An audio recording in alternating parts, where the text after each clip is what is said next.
Packers. If the Vikings win their final 3 games, the title is theirs.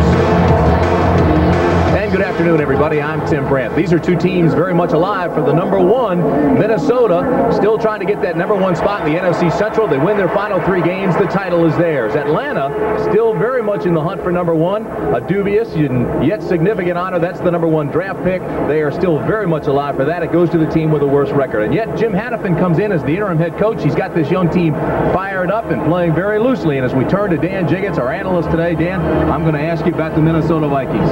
What has to happen for them to win this title? Well, everybody said one of the things they have to do is get the running game going. Now, Herschel Walker is not going to start for the Vikings today. He's got a dislocated toe, tried to come out and work out a couple of minutes ago, and he's just having a lot of problems running. Now, they've got another problem on defense. Keith Millard, their all-pro defensive tackle, he's got a sore AC joint in his shoulder. He may not be able to go very long today. But it really gets back to something that Jerry Burns said to us on Saturday. He said, look, our big guns have to go out and play well for us now. Now they have to come up to the top and really shine. The problem is some of those big guns are injured. I'm going to throw a curveball to you. You look at Minnesota, it's a team that traditionally has struggled in the month of December. You look at Atlanta, it's a team you would think, well, they don't have anything left to play for except pack their bags and take the rest of the vacation, the rest of the year off. Can Atlanta win this game, and what would motivate them? Well, the motivation always is to play for the pride that you have in your ability to be a football player. Now, Jim Hannafin, their head coach, turned to them the other day and said, hey, look, our coaching staff is not going to be here next year. We're gone. We're out of here. So now the pressure is on you players to perform like you want to be here next year, because if you don't, you may not.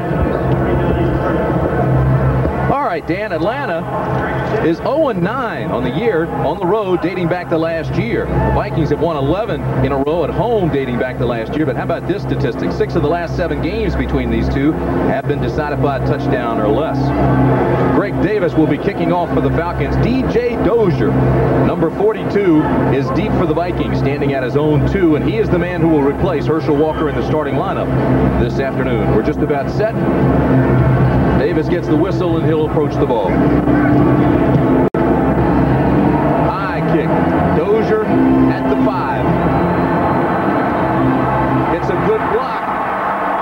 There's a flag down. Dozier returns it to the 27-yard line, so it's a 22-yard return, and the tackle was made by Gary Wilkins. We'll wait to see what the flag was. It's going to be holding against Minnesota.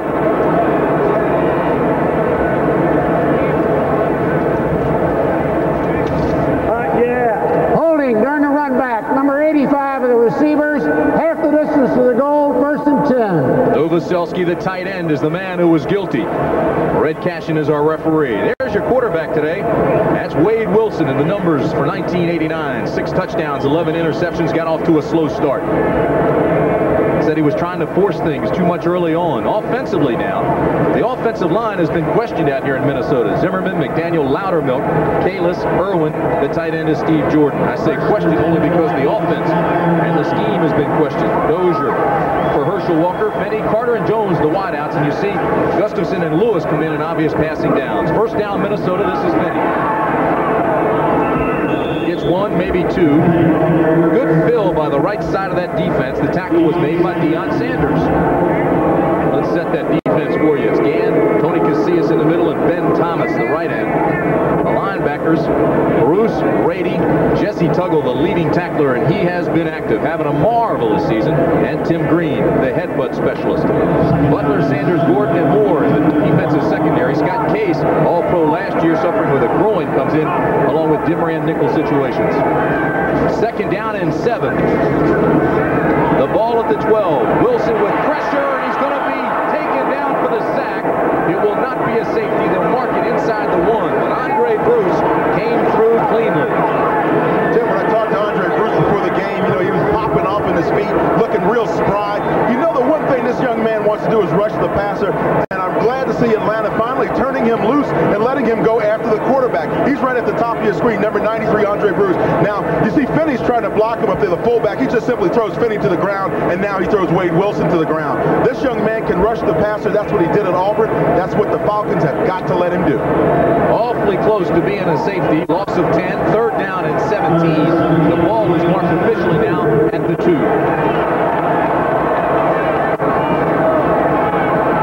Again, it's Finney, left side, breaks 1 tackle.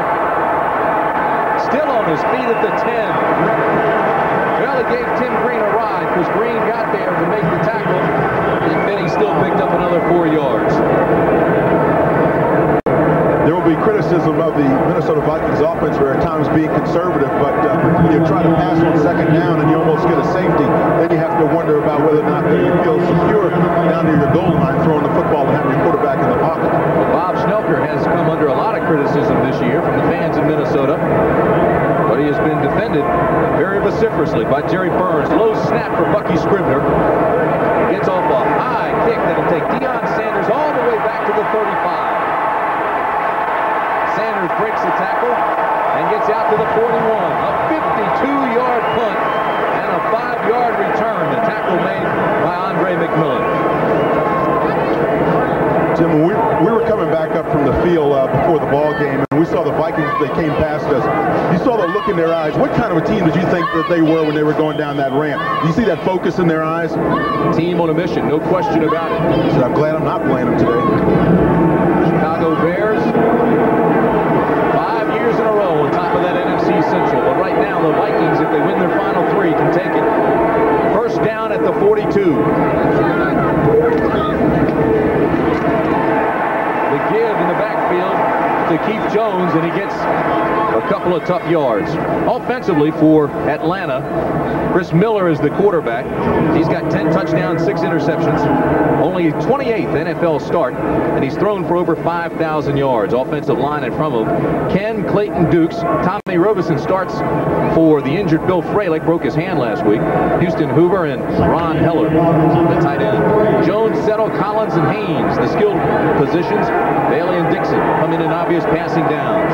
Second down and 9 at the 43. Miller lobs it to Settle, and Settle's hit after a gain of 2 by Scott Studwell, the Vikes' leading tackle. 35-year-old Pro Bowler. He leads this team in tackles. Defensively, Noga, Thomas, Keith Millard, and Chris Dolman. And Millard's banged up, as Dan told you. Merriweather, Studwell, and Ray Berry. And Studwell, 35 years old, just continues to churn them out. Lee, Rutland, Curtis, and Joey Browner, the all-pro strong safety. Bullington and Andre McMillan come in the nickel and dime situations. And Carl Lee's an all-pro at that left cornerback position. He said this year, you know, they just haven't been throwing his way, so he hasn't been getting too much action over there and can't get any interception. Third down and 5 for Atlanta. Collins in motion. Miller in trouble. Has the completion? No.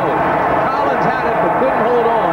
The defensive play was made by Reggie Rutland to knock it loose. I'll go back and correct you on that one, Tim. It was made downfield by Rutland, but you saw who that pressure came from? Up inside, Keith Millard put pressure on Chris Millen, really flushed him out of the pocket. Now, watch him down there in the middle. That's Keith Millard, number 75. Now, he's coming on to Chris Miller right there. Chris Miller has to force the play before he's really comfortable and can set back in the pocket. As a result, Rutland's able to make the play downfield. You're going to jump on me already, are you? Wait till I tell these folks about the Deion Sanders story down on the field with you. Scott Fulhig to punt. Leo Lewis is standing on his own 10 for Minnesota. Fulhig gets off a knuckleball. Lewis at the 8. Good coverage by the Atlanta Falcons. 45-yard punt, a 7-yard return, and the tackle was made by Greg Patera and Brian Jordan. 11:50 to play, first quarter. We're scoreless at the Metrodome in Minnesota.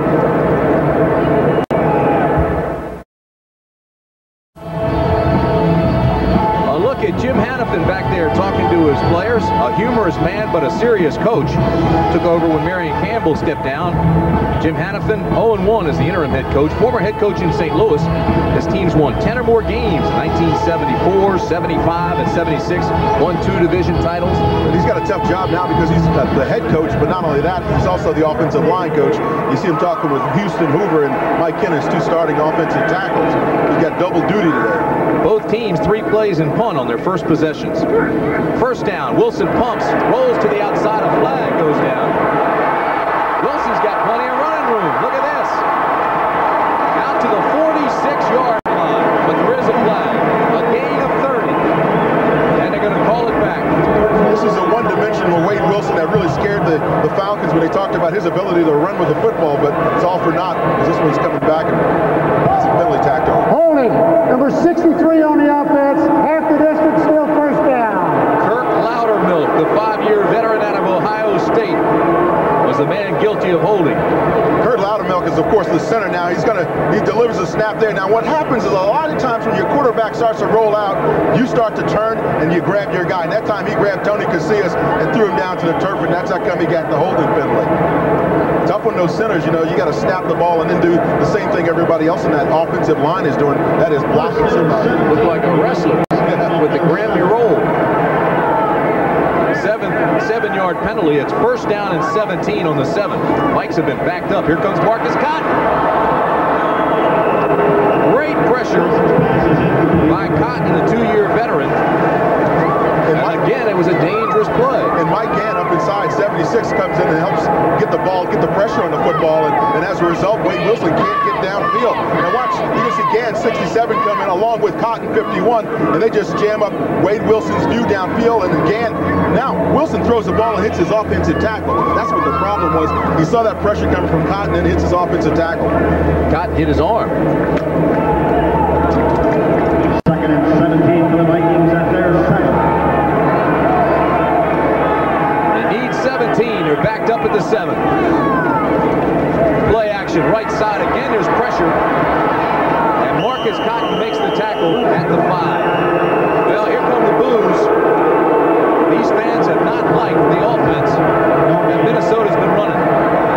Well, one of the things that Minnesota's seeing a little different out of this Atlanta Falcon team is the Falcons are not playing as much zone as they have all season long. You're seeing a lot more man-to-man coverage, and as a result, the rollouts, the rolling pockets that you had established early that you wanted to run are not going to be as effective because that time they wanted to go to the tight end Jordan. He's covered by a linebacker. I mean, he's covered like a glove. So it changes the whole scenario for you offensively.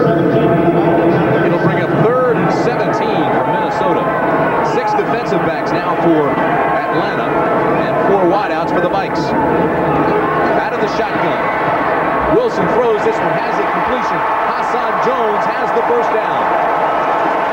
Knocked out at the 37-yard line. A gain of 31.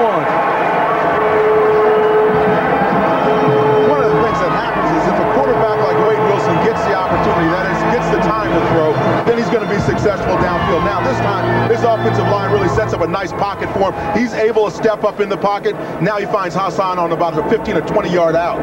The difference there is he can run those deep routes now because he has the time because his offensive line is giving him protection. Bobby Butler was really playing soft. First down at the 39 for the Vikings. This is Finney. And another flag goes down.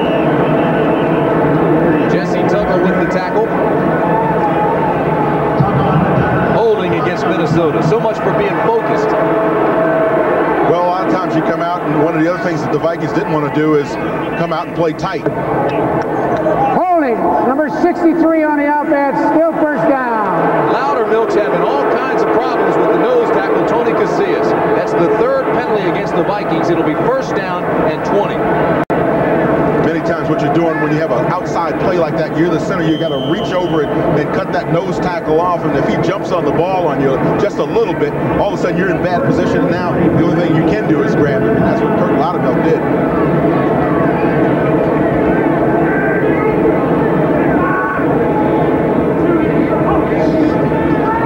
Play action. Wilson has time, now steps up into the pocket and has the completion. Leo Lewis makes the catch at the 44-yard line. Not enough for the first. Tackle was made by Deion Sanders. Gain of 15. They needed 20. Leo Lewis had enough time on that pattern to run a slant in and then make it a comeback because he saw that Wade Wilson was getting in a little bit of trouble in the pocket, worked back to the quarterback. The key there, though, was that the line gave Wilson enough time, once again, to step up in that pocket. Dan Jiggets and I were on the field prior to the ball game, and he goes up to Deion Sanders, and Sanders says, "Hey, I understand you guys were rough on me last time." He goes, "No, it was the other guy." Sanders looks over at me. I thought he was going to hit me. Second down and 5, straight ahead to Finney. Finney carries tacklers out to the 47-yard line. He'll be just short of the first. Tony Casillas with the stop. Rick Finney was a star of the Vikings game against the Bears on late Sunday night. He really had a great ball game, and he's one of those guys who's a true Viking. He's kind of like Bill Brown used to play for, you know, one of those guys that plays with a short haircut, you know, any kind of weather and any kind of situation. Very much in the mold of Tom Rathman of the 49ers. 49ers, that same kind of player. 3rd and 1 for the Vikings at their 48. 3rd down and 1 for the Vikings.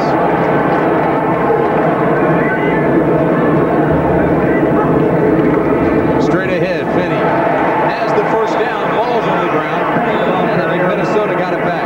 As a matter of fact, they whistled him down before the fumble. That's the Vikings first down. John O'Reilly and Jesse Tuggle with the tackle.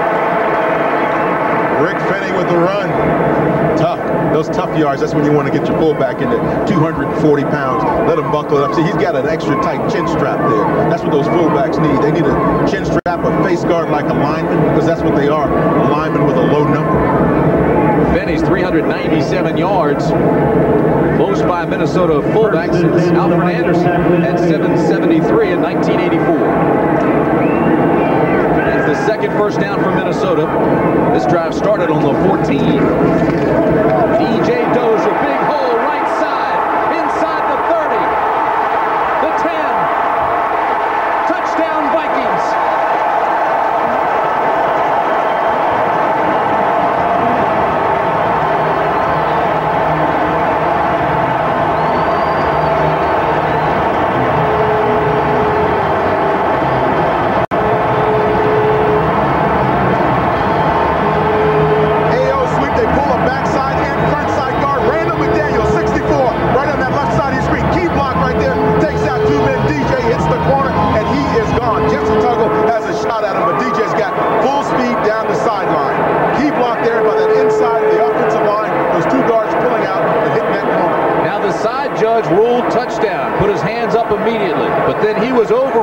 They said he stepped out on the 12, so take it off the board. They're bringing it back out to the 12. And here's a show the signal. And that sideline. As he's going down that sideline, he goes out of bounds right there. Steps on the line. First down at the 12. Down to the 10. So it's a gain of 38 down to the 12. Tackle made by Andre Bruce after that play. Now, one of the things Minnesota's done a little differently since Herschel has been here is they've been running out of the I. Well, since Herschel's not playing today, DJ Dozier, you're seeing them going out of the pro set a lot more. And as a result, they're hitting those quick-hitting plays, running their sweeps like they're used to doing. The offensive linemen, if you talk to them and say, hey, look, that's what we want to do because those are the kind of linemen we are. Now, if you want to run an I situation, you got to have totally different kinds of offensive linemen. 2nd down and 8. The play goes to Finney, right side. Breaks 2 tackles and dives ahead to the 7. Tony Casillas finally makes the stop. I think Casillas is having his best NFL season. A couple of sacks, 2 fumble recoveries, very active in the middle. Seems much more comfortable at that nose tackle spot. But anytime you see the centers having big problems, you know, they have to hold on to that nose tackle, then you know he's really getting active and making a lot of movement along the line of scrimmage. Because then those centers get very uncomfortable feeling that they can cut that nose tackle off. 3rd down and 5 for the Vikings.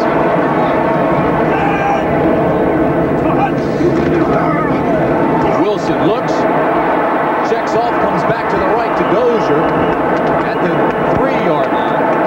Tackle made by Marcus Cotton.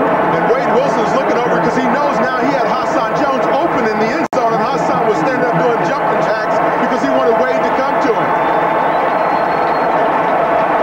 Wade had plenty of time to play. Now watch Hassan working against Dion here. He beats Dion because he's now back in that end zone all alone. And he's going, hey, Wade, look at me over here. I'm by myself now. Moore comes in late, but if that ball is delivered on time on a timing pattern, they got 6 points. But the Vikings get the first down, so it'll be 1st down and goal. The ball at the 2.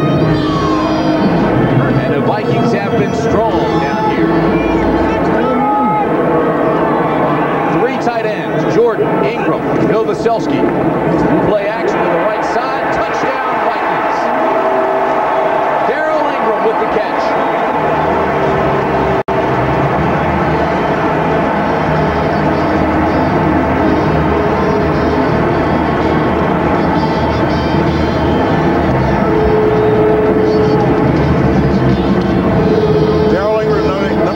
Is going to slow block. That means he's going to stay in, fake like he's blocking along with that that offensive line. Now he's going to release out to the flat. See him rolling out there now. Wade knows he's got him all alone out there. Just plops the ball over to him. It's like a long handoff. The only rookie on the active roster, Darrell Ingram, his first touchdown of his career. The extra point is good.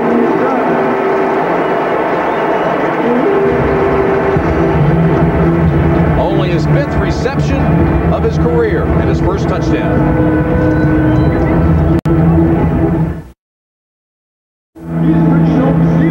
5:43 remaining first period. The Vikings have scored first. It's 7-0 Minnesota as Rich Carlos tees it up.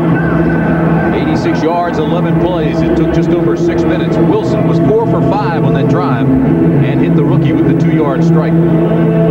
Carlos will be kicking off to Deion Sanders and Keith Jones. Sanders, 21, is the back man. This ball is squibbed. This is Jones. Breaks a couple of tackles and carries it out to the 35-yard line.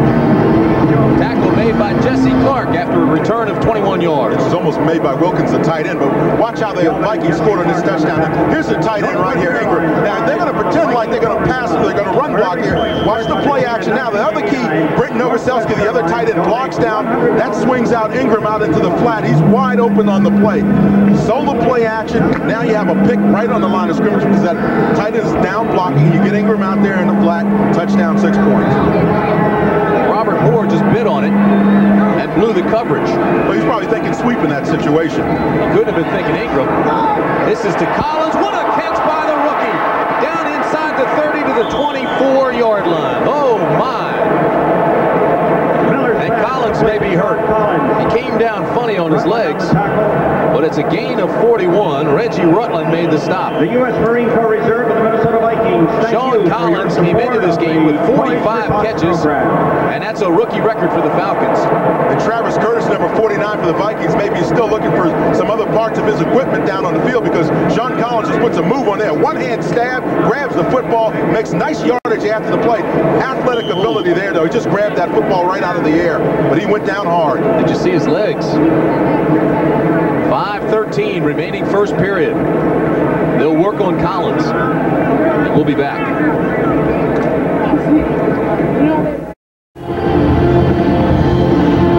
Back in Minnesota leading 7-0, but this is how Sean Collins went down just a couple of minutes ago. Now watch when he's in stride here, he gets tackled. Now watch as his legs fold up underneath of him. You wonder how come he get paid a lot of money to play this game. That's how come. Now he's over in the sideline right now, and very hopefully he can get back in the ball game. Sean Collins, number 85.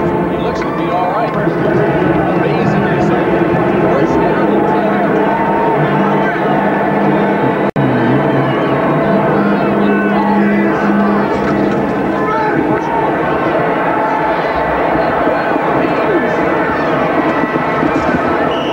Down to the 10-yard line. And there, I think we have the microphone all squared away. 4:45 remaining first period. Haynes with the carry, Curtis with the tackle, and it'll be a first down Atlanta, gain of 13 yards. Pretty interesting situation there. The Falcons run that counter trade that you see the Skins run so much, but what they do is they come back with a reverse off of it, and you get the Viking defensive line pursuing all the way over to the far side of the field, and they come back with a reverse. A big play like Collins made can really ignite a young football team, and this is certainly a young team, Atlanta. Collins is back in the ball game now. At the bottom of your screen is one of those twin receivers. Straight ahead, not much there for Gene Lang. Lang gets back to the line of scrimmage, and that's it. Well, this is a team, Dan, as you see here by these numbers.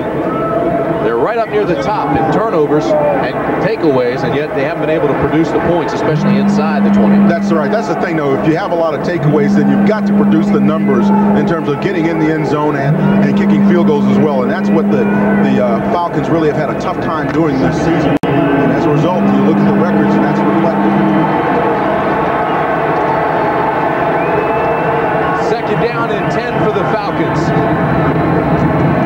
Miller with backside pressure drills this one incomplete. It was intended for Gary Wilkins, the tight end.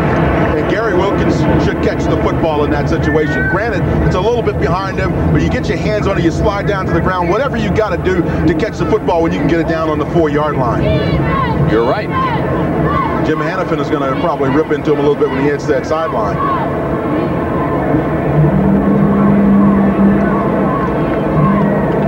The Falcons are last in the league in running the football. And the Vikings know that, so they go to 6 defensive backs on 3rd down and 10. Atlanta needs to get all the way down to the goal line for the first. Here's John Settle to the 8-yard line. Joey Browner makes the tackle, and again the ineptness of Atlanta shows through down deep in Viking territory. Well, not only that, but Joey Browner is one of the real keys for the Vikings in that defensive secondary. You know, he's like having another linebacker in that defense. You see the kind of strength that he has, the ability he has to bring people down on a strong tackle. This guy is just a tremendous player, and not only that, he's one of the key leaders for that defense. Greg Davis comes on for a 26-yard field goal attempt. The holder is Chris Miller.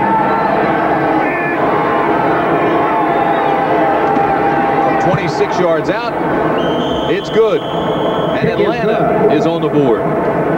So with 2:39 remaining first period, it's Minnesota 7, Atlanta 3.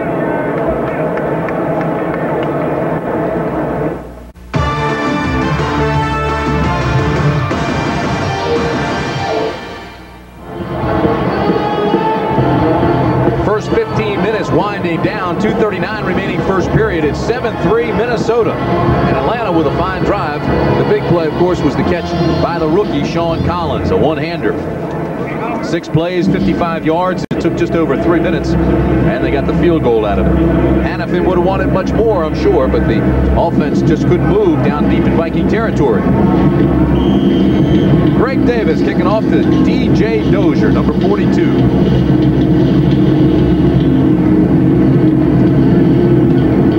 High kick, but it's short. Dozier will move up to the 13-yard line and take this one. Dozier's got some blockers.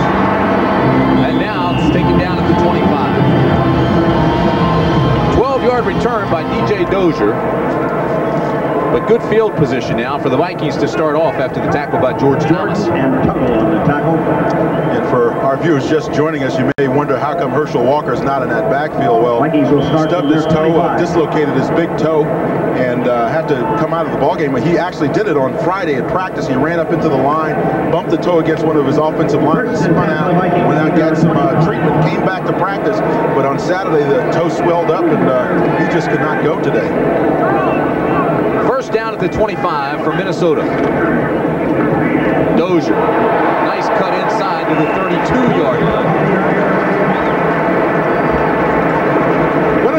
One of the keys that the Vikings really had to focus in on when Herschel Walker came here was blocking on the backside. Now, watch on the right side of your screen. Watch the offensive lineman and the tight end Jordan block on the backside. That allows DJ Dozier to head left. Now he's going to cut back. But you see how important that backside blocking is, because now it gives that back out of the eye an opportunity to see that daylight on the backside as well as the front side of a play. Dozier now 3 carries, 47 yards. He came into this game with only 153 for the year. Here he is again. Big hole out to the 39-yard line.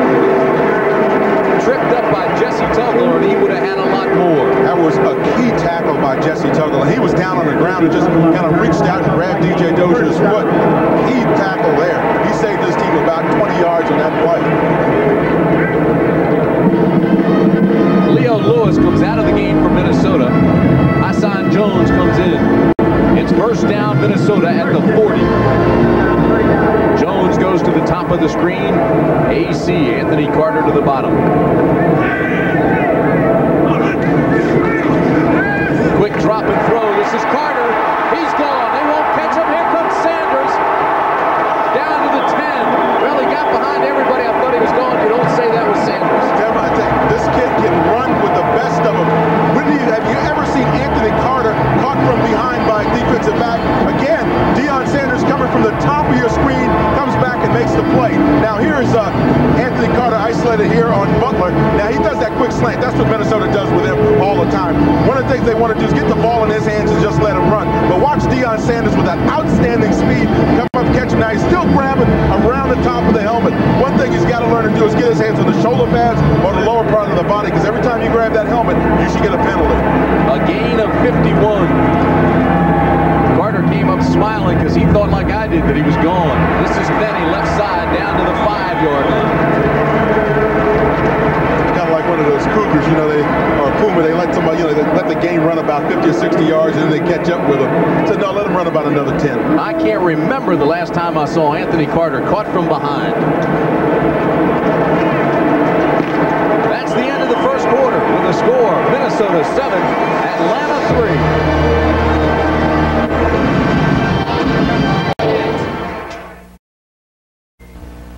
CBS Sports coverage of the National Football League is sponsored by Honda, who invite you to test drive a new Accord. You have to drive it to believe it.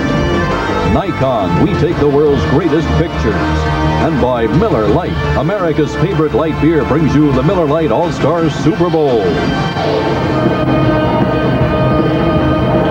The temperature's in the teens. And this guy right here, he really put a chill on the crowd coming from behind to catch Carter. They can call him prime time, they can call him the mouth from the south, whatever. One thing about that young man is he has a tremendous amount of athletic ability. If he can just harness the attitude, he's going to be a great player in the National Football League. He's got to learn also, I think, to deal with criticism, and that's the thing that's always tough for young people coming in with that spotlight on them. They like the glare of those Klieg lights, but they've got to learn that those lights can also burn you a little bit.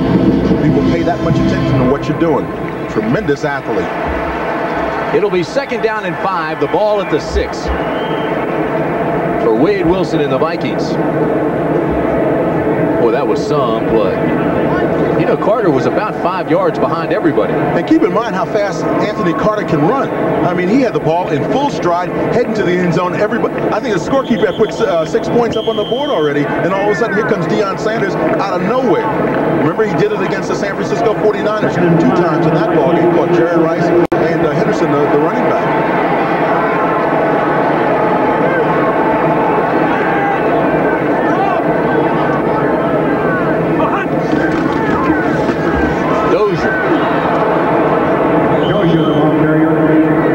Taken down by Tony Casillas. Now, this is the kind of situation down on the goal line that the Vikings do not want to find themselves in, where you're forced to throw on 3rd down because of the yardage situation. Now, they can squeeze in a 1st down without scoring, but they have to get down to about the 1-foot line. I don't think anybody's ever questioned the ability of DJ Dozier. He just hadn't been able to stay healthy all the time.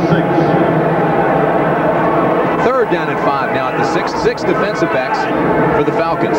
Quick slanting patterns here for the Vikings. 4 wideouts for the Vikes. This is Finney inside the 5 to the 4. Oh boy, you know, you get 4 wide receivers in the game. Why not use some of them, huh? You're going to try to run the football in there. I disagree with that call completely. Bob Snelka, the offensive coordinator, now is looking back and trying to figure out why he ran that play. Probably you got to throw the football down there. You got a quarterback like Wade Wilson that can find the receivers open in the end zone. If you give him an opportunity, give him some time, use him. So Rich Carlos comes on to attempt the field goal. It'll be a 21-yard attempt. Rich Carlos. Carlos has hit 7 straight field goals. He's 9th in the NFC. And this one is good. 13:39 to go in the half. It's now 10-3. Minnesota Vikings.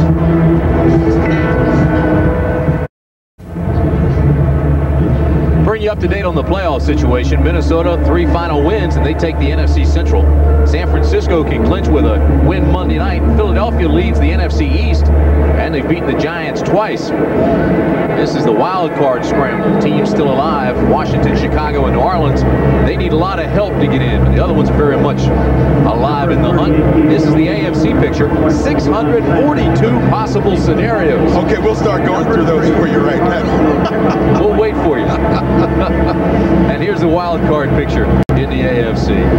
We'll be finished by the time the season's finished. You talk about parity, you've got it.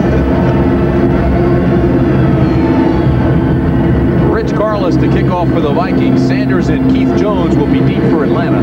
It's 10-3 Minnesota with 13:39 remaining in the half. Low liner by Carlos. Taken by Jones. It's a great block, but can't get outside. Returns it to the 21-yard line. They'll mark it at the 22. A return of 18. And you notice what the Vikings are doing is they're kicking that ball away from Deion Sanders when he's back there to receive. Deuce Babick made the tackle. There was some room to that outside. First down and 10. The ball at the 22 for young Chris Miller. Here's a 4 handicapper in golf. He knows how to spend his free time. I'm sure he would settle for a nice 1-iron shot right now to Sean Collins or Dixon. First down for the Falcons.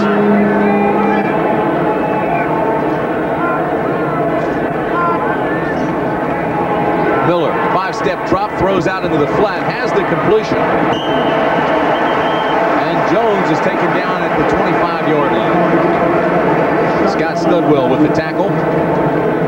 One of the things the Vikings are doing is they're sending Mike Merriweather on the blitz. He's coming from outside, and as a result, Scott Studwell has to come out and cover this back. Now watch the back go out. You're going to see Merriweather rush from out here. That means Studwell has to take up that back when he comes out of the backfield. Lang, now you see Studwell's coming from up inside.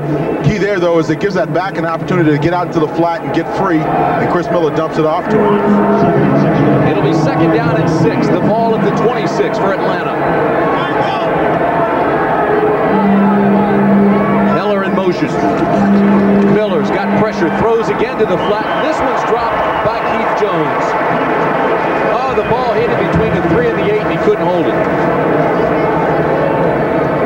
When you wonder how come your team, can't win more than 3 or 4 games in a season, when you see those kinds of things happening, that's when you know why. You got to get experienced people back there, and you got to get the young guys who you have playing like a Keith Jones making those kinds of receptions, and he normally does. He's a pretty consistent young player for these Atlanta Falcons, but he's got to make the key plays when he has the opportunity. He's just a rookie out of Illinois. 6 defensive backs now for the Vikings. It'll be third down and 6 at the 26-yard line. Atlanta with 4 wideouts. Collins in motion. Miller's got pressure, gets out of there, has the first down and goes out of bounds. Boy, he was being chased by Chris Dolman, and Dolman can run. Well, Dolman, you figure, is about a 4.6 40 guy, so that time I think Chris Miller must have been down around a 4.2 because he got away from Dolman and just ran to the sideline. Now, watch, the first thing is the pressure that comes from that defensive front of the Vikings. That flushes Chris Miller out of the pocket, and he just gets in a foot race with Chris Dolman, and usually that's when the quarterbacks just simply don't win. Dolman's got a little yardage to make up here, but he's in a nice stride. Looks like he's ready for the Olympics, and Chris Miller says, hey, look, I'm going to head to safety. Vikings have 58 sacks on the year, but they haven't even gotten close to Miller yet here today. First down at the 34. Settle. Continues to move out to the 40-yard line. Tackle made by Joey Brown. Right now, let's take you back to New York and Brent Musburger. Brent? Well, Tim, quickly now for Viking fans, Kansas City just scored. You're looking at Houston. Moon and Drew Hill's got it. 12 yards for a touchdown, and the Buccaneers are now behind 10-3. Again, Kansas City has scored first on Green Bay. Back to Tim. All right, Brent, that's our score here as well. 10-3 Minnesota. You see the time that's remaining in the first half. It's second down and 4 Atlanta. The ball at the 40.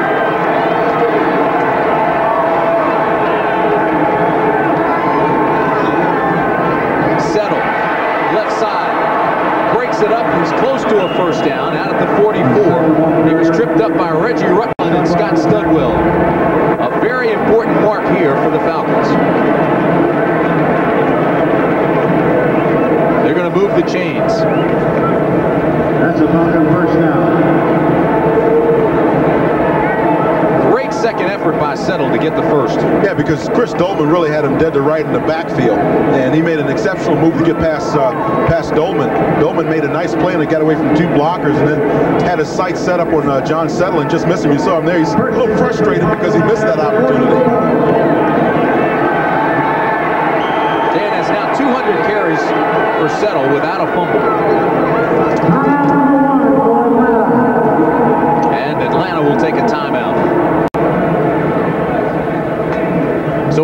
1:02 remaining in the half. The score remains Minnesota 10, Atlanta 3.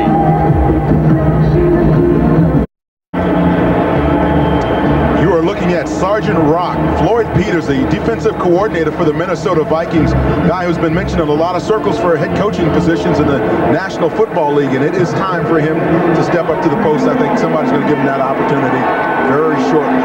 It's first down Atlanta, the ball at the 44. Chris Miller on the play action, has backside pressure, now throws, has the completion. Haynes breaks the tackle, still on his feet, to the 35-yard line. Nice run by Michael Haynes. The tackle finally made by Travis Curtis. Now, one of the reasons why Chris Miller is successful downfield is because his offensive line is doing a pretty good job up front. Now, Mike Ken is working against Chris Dolman, but see, Ken gets that nice extension there, pushes Chris Dolman away, allows his quarterback to step up in the pocket. He really negates that great rush of Chris Dolman by getting his arms out and keeping him off of him and keeping him off the quarterback. How about the feel by Miller, knowing the pressure was coming from behind and releasing it quickly like that? A gain of 22, first down at the 34. Tiptoes his way to the 31-yard line. Looked like he was dancing on a light bulb. There is a flag. Another great block there, though, by Mike Ken on the draw play. He flipped out Chris Dolman and got him out of the way completely. Blocked him 2 times, hit him 2 times on that shot. Get the call by Red Cashin. Yeah, they pick it up, put it back in their pocket, say there is no flag. Second down at 7 at the 31. It was no flag, it was just dirty laundry. I think it just fell out of his pocket.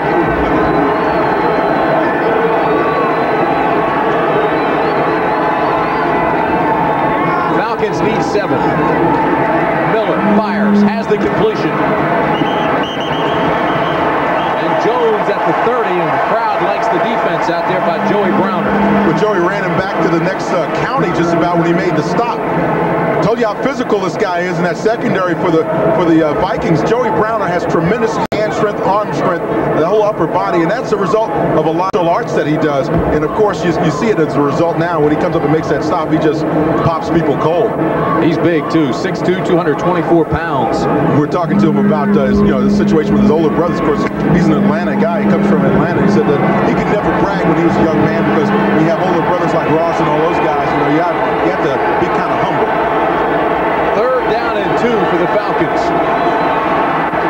Miller's been hot. He's 5 for 8. This ball is dropped by Settle. It should have been caught. Miller is telling Hannafin he wants to go for it. Right now, let's take you back to Brent Musburger. Brent? Well, Tim, quickly, the Bears could be knocked out of the playoffs today. Detroit strikes for the first touchdown in this game. On the option, Galliano rolls into the end zone. And right now, the Lions lead the Bears 7-3. Let's go back to Tim. It'll be 4th down and 2 at the 26, and the Falcons are going to go for it. And why not? That's right. They're in the kind of same situation Detroit is in playing against the Bears. I predict that the Lions will beat the Bears today with all the injuries they've got. This is a critical situation for Atlanta. Play action by Miller. Looks deep to the tight end, and it's caught for a touchdown. Wilkins makes a marvelous catch. 26-yard pass from Miller to Wilkins. Tim, right before we broke away to break, you said that Chris Miller was calling. He said, I want to go for it. He's calling over to Jim Hannafin, throws the ball down. It floats up pretty nicely, though, and his tight end comes in and makes a beautiful reception down on the goal line. Now, watch number 1. We talk about when you get the time to throw. That's what Chris Miller gets here. Floats out, a little moving pocket there. Now sets up, looks back across the field for his tight end. Now, watch the catch down in the end zone, though. This is tremendous by Wilkins. He's got 2 defenders back there. He just goes up and muscles the ball. It's like a rebound. He just took it. Now, Travis Curtis is 5'10". Rutland is 6'1". Wilkins is 6'2.5". Davis with the kick. And there is a flag this time, and it didn't fall out of a pocket. Somebody in the Vikings defensive line jumped across before the ball was snapped. He tacked on to the kick. Offside on the defense. Point counts. Be a 5-yard penalty on the kickoff. And we're tied. 8 minutes, 37 seconds remain in the first half, and Atlanta hanging right with Minnesota. The Vikings have to win this game in the next 2 to take the title.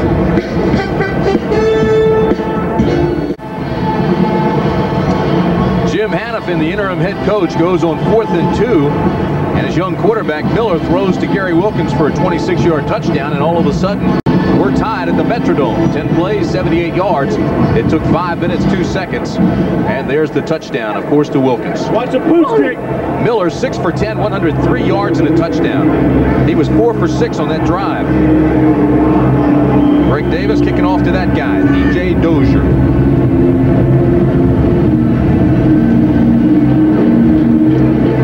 Onside kick. And Minnesota gets it. Jim Hanifin's pulling out all the stops. What you do sometimes when you do that onside kick now is you do it because if you see that front line is turning their backs and taking off on you, once that ball goes 10 yards, it's a free ball.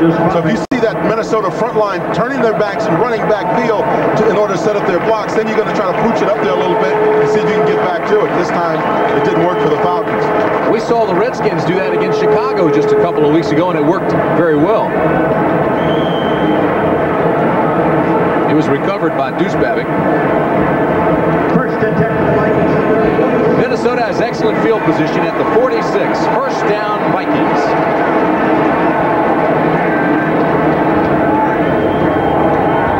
Wilson looks deep, throws, has a man wide open. Jordan at the 20.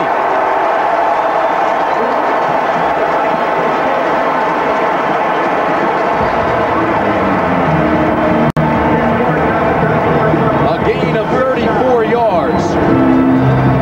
Watch Steve Jordan, number 83, the tight end. He's releasing off the line. He'll be on the left side of your screen now. They're playing zone, Atlanta is. What happens is Jordan gets in a little seam in the zone, and the guy that has the cover comes from all the way in the middle of the field, Tim Gordon, number 41. Now, when he slides in back of the linebackers, you expect your safeties to be there to pick him up, particularly this strong safety. 300th career reception. First down and 10 Vikings. The ball at the 19. This is Dozier. Halfback pass, wide open is Carter. Touchdown Vikings.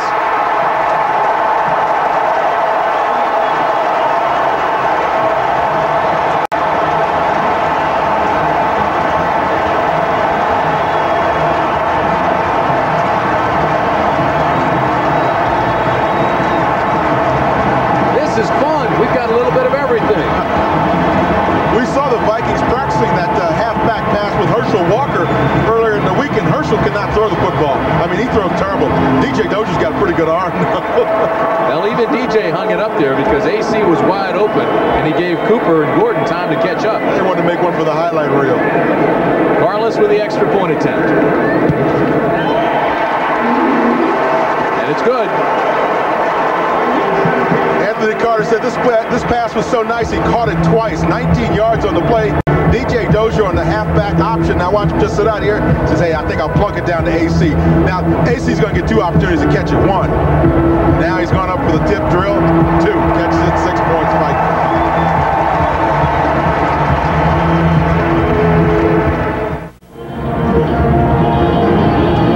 DJ Dozier, the first pass of his career. He's 1 for 1 as a pro, and it's a touchdown. DJ might have to try to get those passing stats worked into his contract in his next negotiations. 53 yards, 2 plays, took only 59 seconds. And the Vikings are on top by 7. This is Deion Sanders. Sanders out to the 25-yard line. Looked like he did a little high step instead of sprinting outside. 23-yard return. Coming up next, immediately following this game, stay tuned for the big battle in the West. The Giants against the Denver Broncos in their first meeting since the Super Bowl. That's immediately following this game. Take a look at the standings in the NFC East. Philadelphia and the Giants on top. Philadelphia has beaten the Giants twice. It's a big game for New York. Yeah, because they started to look at the wild card scenario now and figuring out what the Rams are going to do. And of course, who's going to come out of the Central? Could be the Packers and the Vikings, fighting it out for that wild card spot in the Central. And Giants have to keep their eye on this race as well. Miller, 6 for 10, 103 yards and a touchdown. This is first down. And he has the completion to Michael Haynes. One of the things that Atlanta is doing that's very smart on their part is they're throwing a lot of timing patterns, and that is just letting Chris Miller get back 5 yards and popping the ball in there. They saw what the San Francisco 49ers were able to do with that quick popping offense against the Giants, and everybody says, hey, look, let's try that little rhythm passing game, because it really defeats a great rushing defense. If you can just sit back there and pop the ball off, and the linebackers have to cover the running backs, and now you have to get tight coverage by your defensive backs as well. Second down, they need 3. To the 35-yard line, Keith Jones. Keith Jones, the ball carrier. He'll be close to a first down. And he's got it to move the chains. Tackle made by Joey Browner and Brad Edwards. San Diego beating the Washington Redskins. Another surprising score is the Saints score. They were beating Buffalo up in Buffalo. Redskins have to win their final 3 games and then hope. They've got to get some help. First down, the ball at the 37. It's 17-10 Minnesota. Miller again with a quick drop, throws, has the completion to Jones again, and Jones is out to the 45-yard line. Joey Browner again makes the tackle. Browner and Merriweather. You saw Jones coming in motion, and what happened is Studwell took him to the corner, that is right to the end of the defensive line, and he released him to Joey Browner. Now Browner's going to come up on the right side of your screen from his safety position, and he's got him man-to-man out there. See Studwell now releasing him out to the side, and Browner just can't get up in time. Jones runs a nice little stop route there on the sideline. What's important here is the Falcons are picking up big chunks on first down, something they haven't done before. With a patient passing game too, by the way. Third catch by Jones, gain of 8. It'll be second down and 1. Settle has the first down.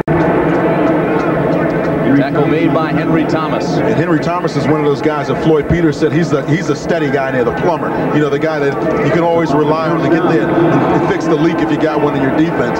He's the guy that settles that defensive line down. You always have to have that pillar of strength. When you have all those greyhounds out there, you're going to have one guy that's a pillar of strength in there. It's Henry Thomas for the Vikings. It's still very, very early. But right now, Atlanta is playing pretty well with the Vikings. Well, they did the same thing last week against the 49ers. I mean, they came out and they played extremely well all the way through about the third quarter, and then that's when they started to doubt themselves a little bit, I think. It'll be important to see how they play in the second half. On first down, Settle off the right side out to midfield, and they'll mark it at the 49. Scott Studwell, the leading tackler, makes the stop. Tim Brandt and Dan Jiggets with you at the Metrodome in Minneapolis. Full house. What's on the line? Minnesota has to win its final 3 games to win the NFC Central. Atlanta comes in and has a 3-10 record, not really expected to be in the ball game. They played quite well. You see the time remaining in the first half. Wilson hit Darrell Ingram for their touchdown. For Atlanta,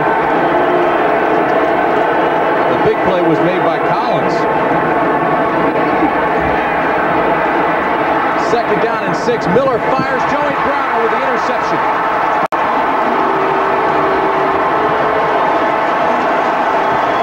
Browner to the 34, and he may be hurt. A 9-yard return, but Joey Browner's in some pain.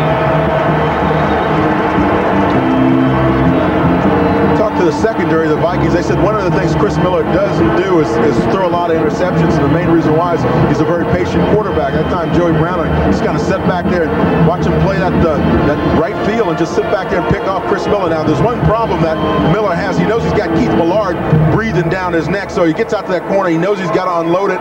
Unwisely, he unloads underneath his receiver Jones, who's still running towards the end zone, and Browner makes the interception. First down, Vikings, the ball at the 34. Wade Wilson steps up in the pocket, drills it, has it incomplete, thrown in the direction of Hassan Jones. Jones is incomplete. Wade just joining us. Wilson hit Darrell Ingram to make it 7-0. It was just a 2-yard pass. And Atlanta's Greg Davis hit a 26-yard field goal. It was 7-3. Vikings came right back to start the second period.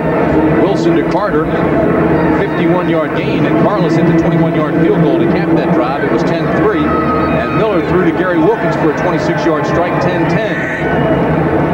And right now it's 17-10 Minnesota. Completion to Leo Lewis.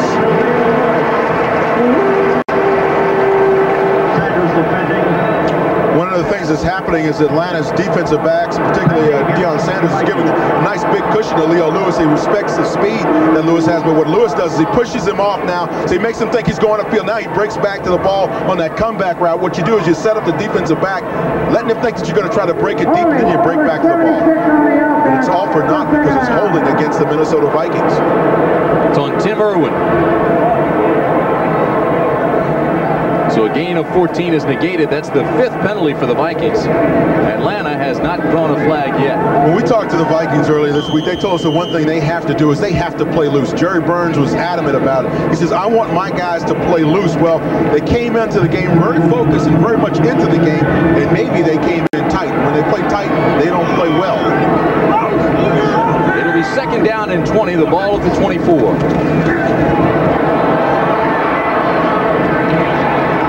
Complete to Hassan Jones, and Jones is nailed. Good coverage by Bobby Butler.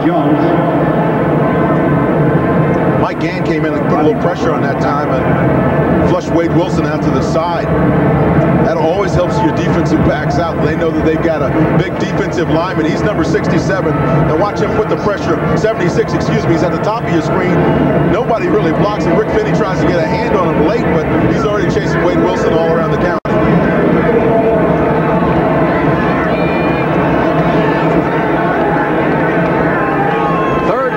The ball at the 34. Wilson out of the shotgun. Throws underneath to Finney. Breaks the tackle out the midfield, still on his feet at the 48. First down, Minnesota. A gain of 18 before Dimry can finally take him down.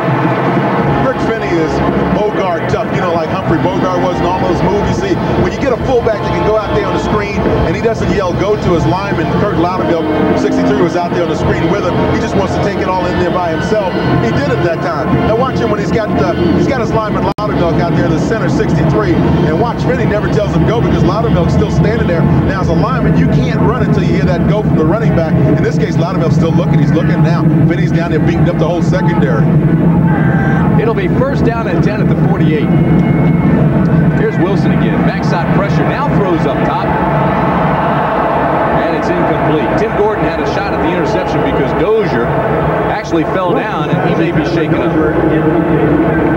What happened was Tim Gordon looked like rolled up on him just as he went down to the ground. But if I'm DJ Dozier, I don't want to let those guys over there on the other side of the ball know that I'm hurt. And he is limping very seriously now coming off the field. Watch now as he goes down. It looks like he just trips over there. Gordon didn't really hit him. He just tripped down on the sideline. And he is down on the turf now. And the medical staff of the Vikings is out to take a look. So what do? Do you come in with Herschel, who has a dislocated toe? Or do you bring in Jesse Clark? Well, let me put it this way. If you don't come in with Herschel Walker in a game like this where you desperately need the win to stay in the playoff mix, then maybe the only time you get to bring him back in is next season when you start it up at the beginning of the regular season, because your off season could be a short one or a long one, excuse me. DJ Dozier now coming up with that problem knee. Herschel Walker is on the field and in the offensive huddle. You bet. We'll see how seriously that toe is hurt now. Well, he told us last night, he said it would be okay. He just had to find a comfortable donut or a pad to put around the toe. Albeit he was running rather gingerly in pregame warm-ups. Get some steel toes in those AstroTurf shoes. So DJ Dozier comes off, Herschel comes in. It'll be 2nd down and 10 at the 48-yard line. As you can see, Herschel Walker has not had a great career against Atlanta. His average is just under 68 yards per game. Try to correct that today. 2nd down and 10 at the 48. Again, it's Finney. Breaks one tackle, and then he's hit and hit hard by Jesse Tuggle, the linebacker. And Herschel Walker was the guy that was going to try to come up and block him, and Tommy Kramer's in the game as well. Wilson leaves it. He was 8 for 11, 166 yards and a touchdown. Kramer comes in to quarterback. We'll find out why the switch.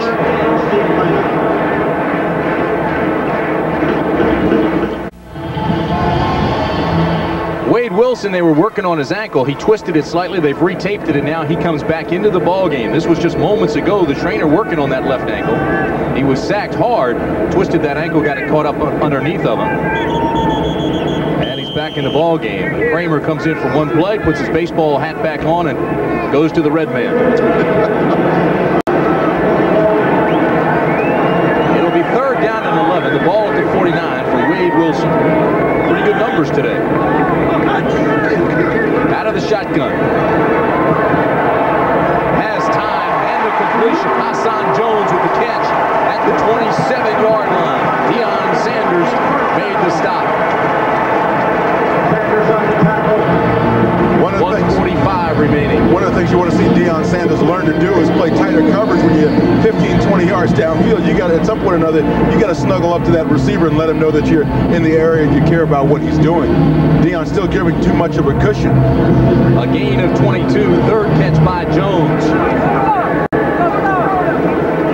It'll be 1st down, the ball at the 27, and the clock continues to move.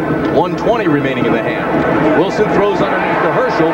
Herschel breaks one tackle and lunges forward to the 22. He broke the first tackle at Jesse Tuggle, but Tuggle was staying on him so tough that he was able to reach down and grab his legs just as Herschel was trying to get into his burst. Minnesota takes a timeout. It is the Vikings first.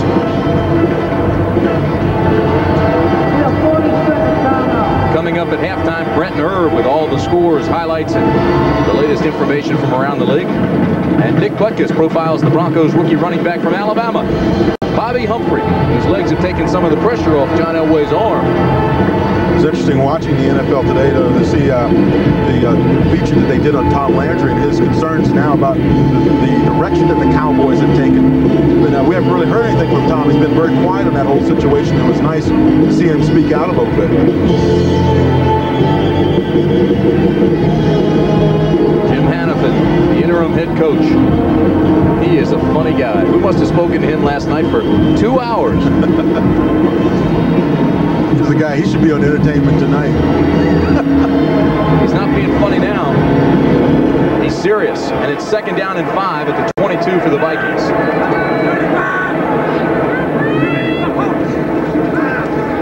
Wilson has pressure. He throws it incomplete. And he should be ruled in the grass. Tony Casillas had him. It was going down with him. If you're going to call the in the grass rule, that's when you call it.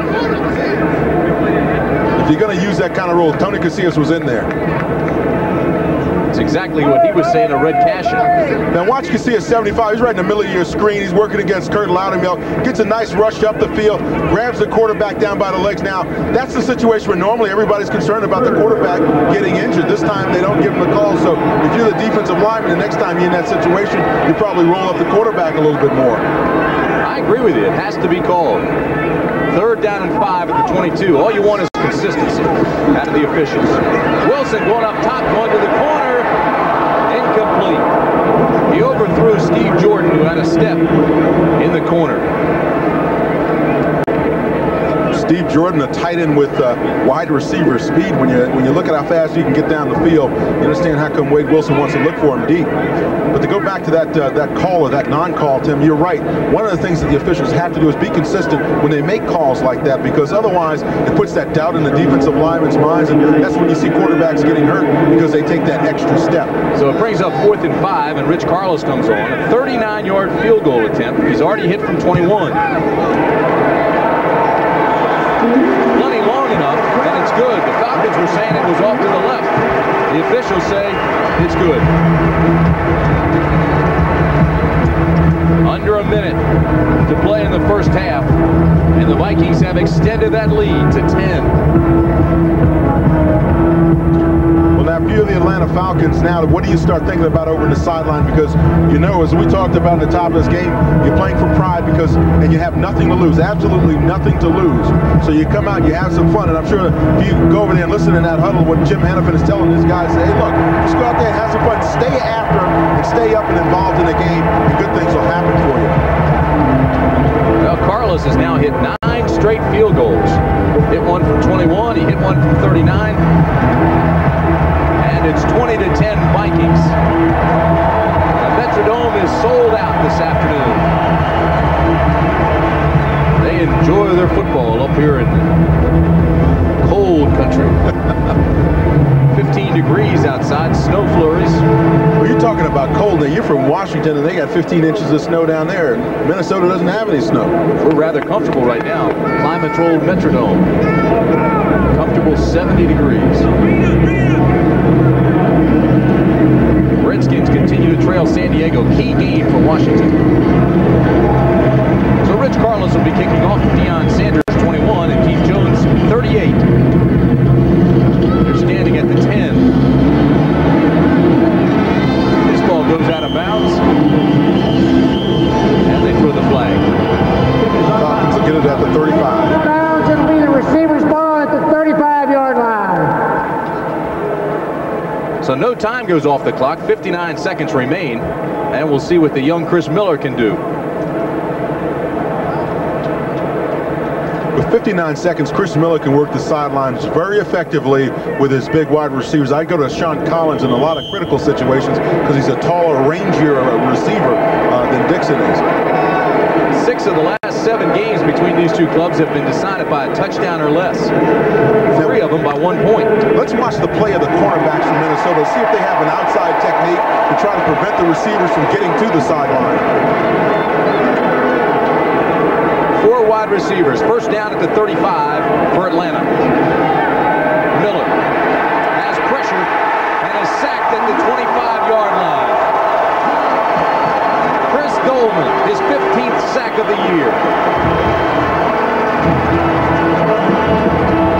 Not bad for a guy who brings a briefcase to work every day. Now watch Chris outside. Chris Dolman, number 56. Good shake move there. This guy has more moves than most defensive linemen you will ever see. And as Floyd Peters, the defensive coordinator of the Vikings, told us, he thinks he's the best defensive athlete he's ever coached. And that's saying a lot when you think about who Floyd Peters has coached as a defensive line coach. Now I wonder if Millard will get half of that sack because he got there almost the same time. Millard has 16 sacks. If he gets that half, he'd be tied for the lead in the NFL with Tim Harris. I'm sure, you know, they'll probably discuss that inside the huddle and say, hey, what do you think? You're going to give me half of that, or you know, was it a third or what? See, they're talking about it now. Chris is saying, hey, do I get a half on that one? You see Dolman going, no, not mine.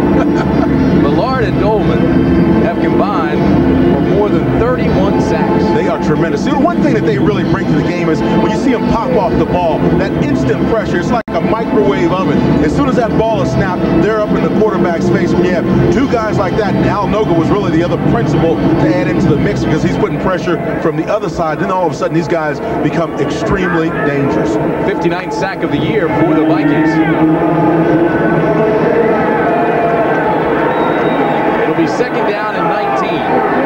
Atlanta has 1 timeout remaining.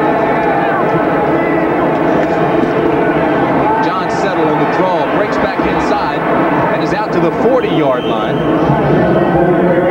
So it'll bring up third down and almost 5. Tackle was made by Darrell Fullington.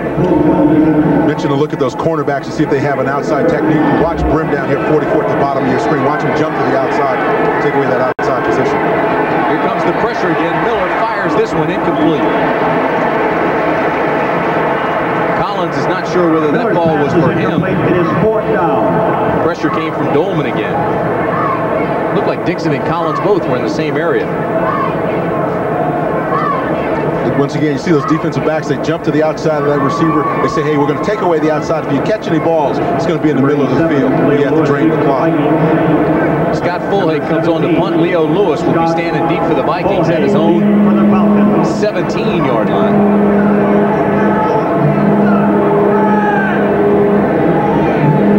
Seconds on the clock.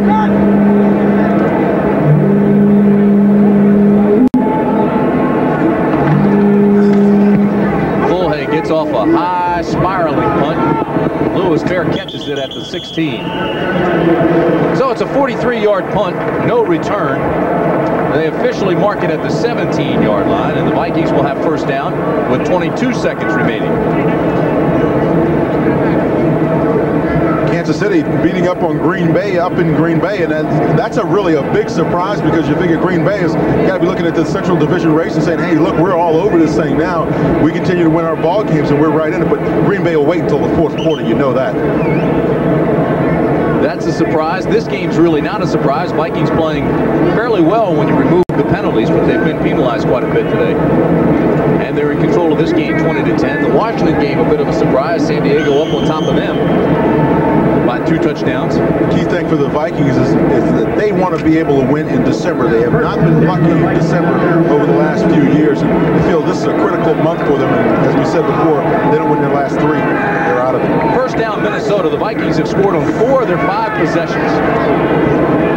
Here's the little dunk to Jordan, and Jordan picks up a big gainer for a first down. Minnesota goes out of bounds and stops the clock with 15 seconds left. Nice little screen play there out to the tight end. Now you keep working it downfield, and again, get your tight end out of bounds. Whoever the receiver is, let him get out of bounds. Get maximum yardage, just tuck it in. A gain of 12. Steve Jordan, all-pro tight end out of Brown University, engineering major. That's what he works at during the off-season as well. Has 27 catches for the year, 2 touchdowns. And we saw earlier he went over his 300th catch in his career for the Vikings. First down for Wade Wilson. Steps up and he goes deep. Incomplete.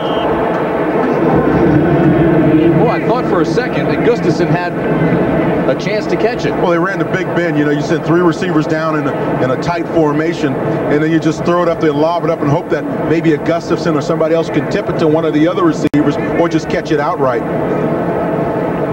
Here's the Big Ben play now. You see the 3 receivers lined up together. They're going to go down there and try to tip the ball to one another or make the outright catch. Now, Gustafson's the inside guy, so he's going to go up for it, but he'd have been in better shape if he had tried to tip it to maybe one of the outside guys.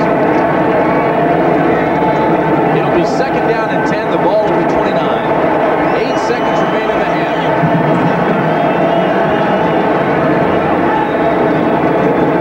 Finney, the inside handoff.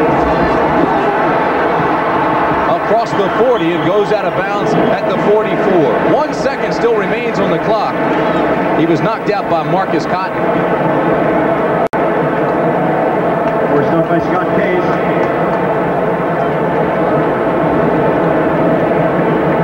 Now, if you're the Vikings, you run the Big Ben into the end zone. Try to get a penalty. Half can in on a defensive penalty, so you get one more shot. Well, Steve Jordan comes back into the ball game. He brings the play from the sidelines. A gain of 15. Penny now 9 carries, 41 yards. Gustafson, Jones, and AC. Anthony Carter come to the bottom of your screen. Wilson loads up, throws deep. Everybody's at the 10. And it's knocked down. So that's the end of the first half. With the score, Minnesota 20, Atlanta 10. CBS Sports coverage of the National Football League is sponsored by Radio Shack, your Christmas electronics toyland. Allstate, for home, auto, and life insurance. You're in good hands with Allstate. And by Toyota's quality line of cars and trucks. Toyota, I love what you do for me.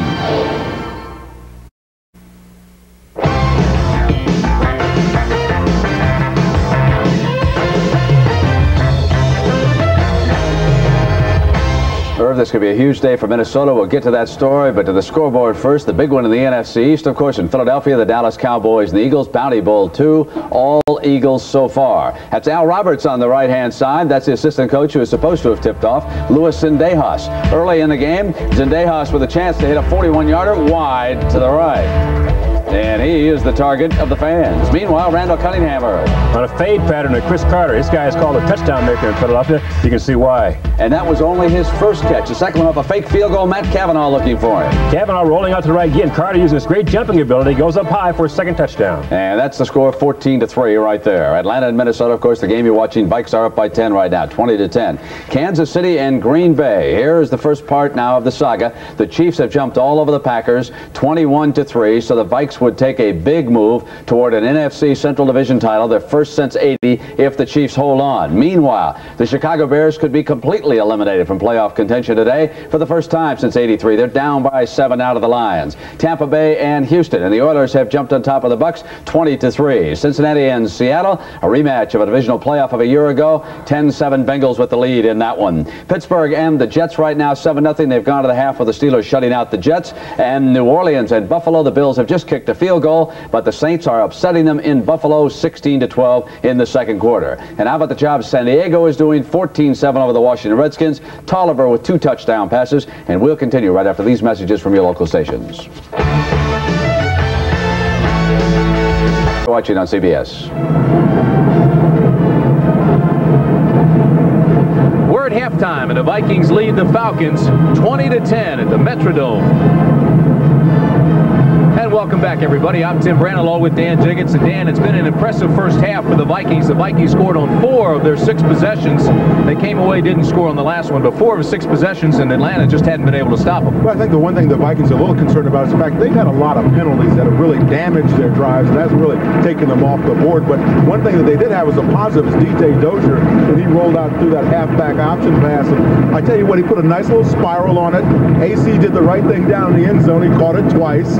Make it look interesting and look dangerous. You see, DJ's got a nice tight spiral on that thing. Now watch AC. 1 catch, 2 catch. He searches around, does that little catcher's thing, and finds down in the end zone.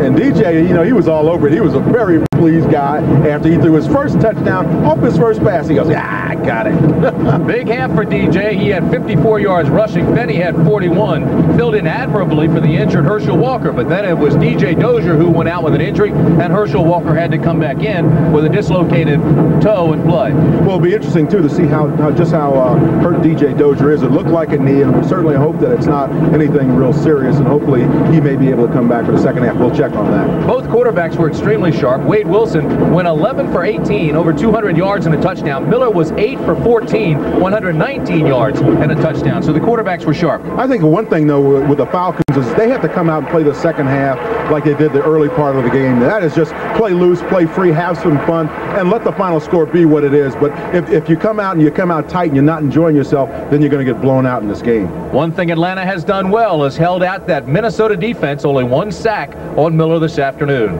CBS Sports coverage of the National Football League will continue after this message and a word from your local stations. CBS Sports coverage of the National Football League is sponsored by Ford and your Ford dealer. Have you driven a Ford lately? AT&T, the right choice. And by Tots, the premium champagne.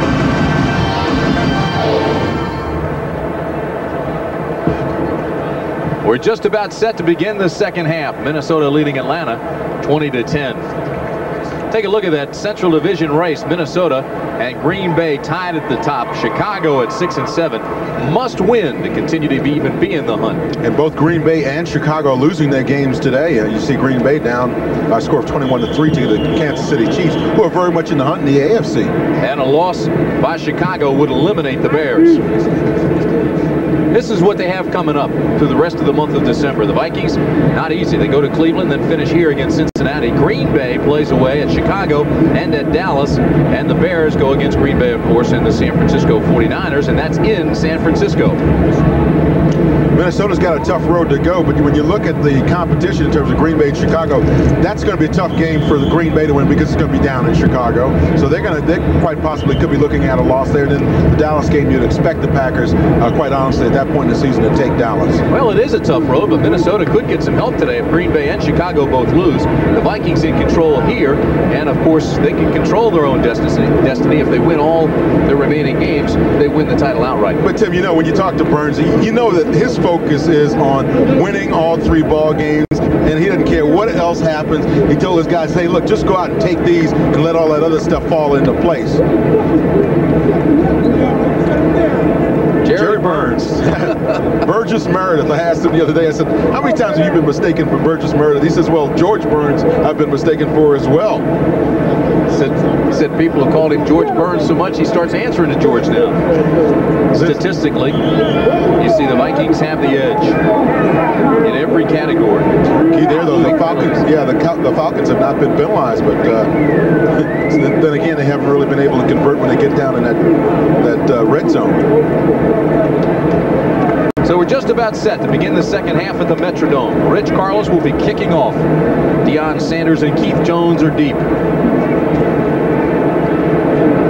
Sanders goes all the way back into the end zone. And Keith Jones stands at about the 7, and he now walks back.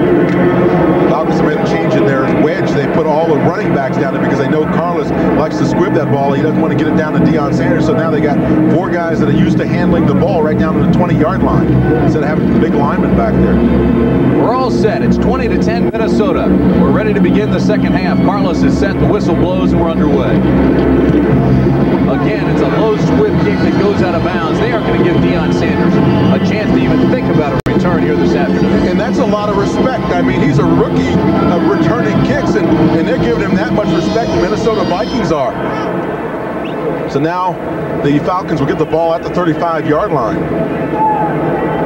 Strong first half by Miller. He comes now onto the field. So up front it'll be Ken, Clayton, Robeson, Jamie Dukes, and Houston Hoover. Heller is the tight end. Sean Collins and Dixon are the wideouts. If I'm Chris Miller too, I'm going back to my rhythm passing game that was very effective in the first half. Miller fires and it's complete. Haynes into Viking territory at the 48-yard line. Tackle finally made by Joey Browner, who was shaken up in the first half, and he's slow getting up this time. Gain of 17 yards. Hey, that offense is just like a dance, you know, 1, 2, 3, throw, 1, 2, 3, catch. That's what you have to do if you're the Falcons, because if you try to run deep routes on this Minnesota Vikings team, you know that defense in front of the Vikings is going to put tremendous heat on your quarterback. There is no question that Miller can throw the football, and he doesn't throw many interceptions. First down at the 48. Settle with a big hole off the right side is tripped up by Barry. Oh, John, get up, smiling. He said he's just one step away from breaking it. How many times have you seen the Falcons be in that same kind of situation? Just that one tackle, that one arm tackle prevents their running backs from breaking it for, you know, the 20 to 30 yard variety type of a run. When you're 5'9", 210 pounds, you don't like to be taken down by one arm. Second down and 8.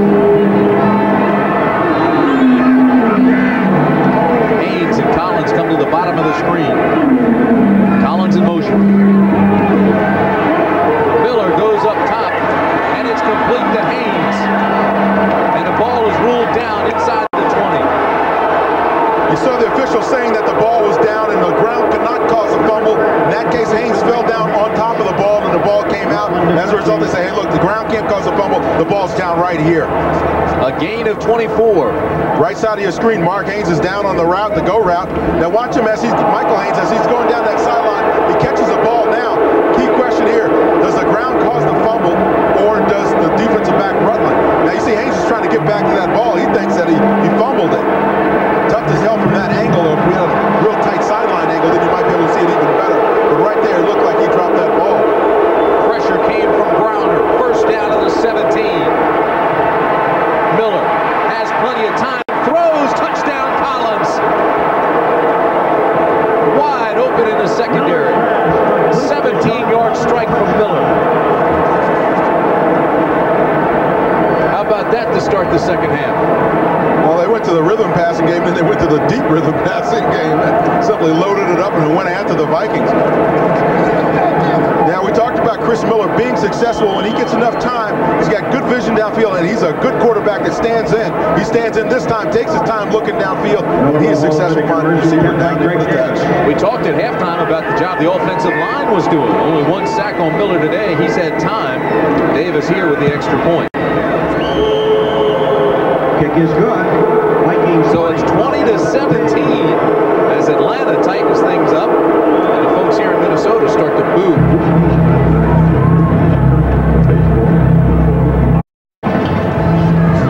Sean Collins scores a touchdown for the Atlanta Falcons. You see him in motion now. Watch him break up. You see Brad Edwards, number 27, the safety coming up. He never really covered Sean Collins. Collins gets behind the linebackers. Now you see the linebackers right there, bottom of your screen. They react back, but no one ever covered Collins when he came in motion and broke out. Quick work by the Falcons, 65 yards, 4 plays. Took only 2 minutes and 14 seconds. Miller, 3 for 3 on the drive. He's now 11 for 17, 2 touchdowns. Greg Davis to kick off. And Leo Lewis, number 87, is deep. A high end-over-end kick. Lewis at the 5. Whoa, and he is nailed. I think Lewis might be back at the 5-yard line after that stick. Well, I guess you'd say Robert Moore and Greg Patero were there. But what a lick. Second, please, Dennis Elflon. Please report to the football press box. Dennis Elflon. Next Saturday, CBS Sports action begins with the NFL football as the Cowboys visit the Giants at the Meadowlands. It all begins with the NFL Today at a special time, 12 noon Eastern. Then the road to the Final Four begins as the season premiere of NCAA basketball gets underway on CBS. DePaul, the Blue Demons, travel to Chapel Hill to take on the Tar Heels, 3:45 Eastern. That's all next Saturday here on CBS.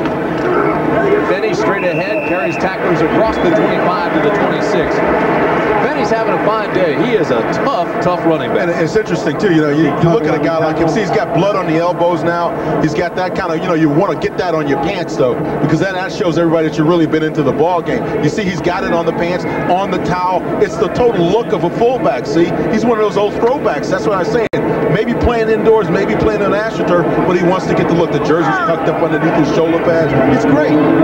47 yards on 10 carries. That's pretty strong. Second down and 4 at the 26.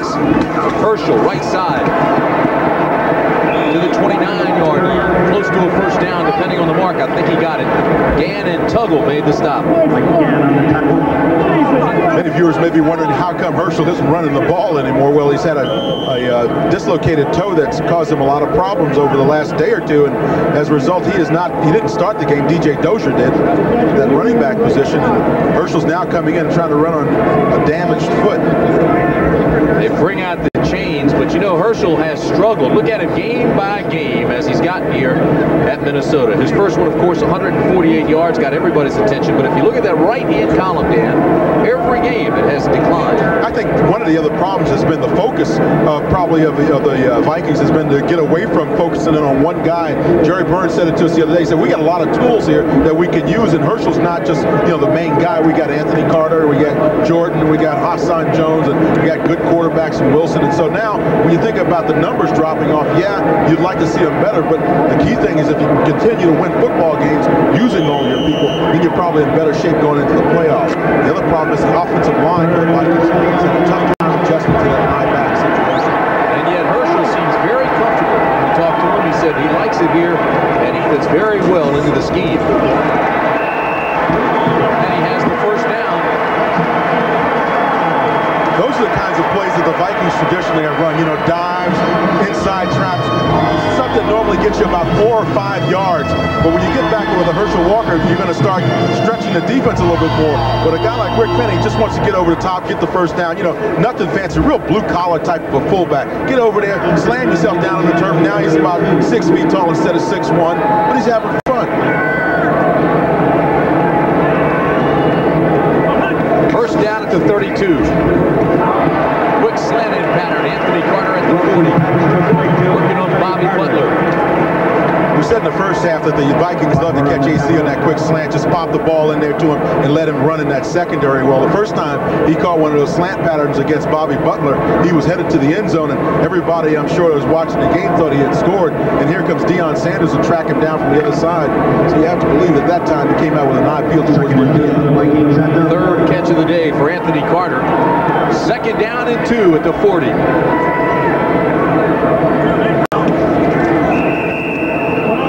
And this play's whistled dead before it begins.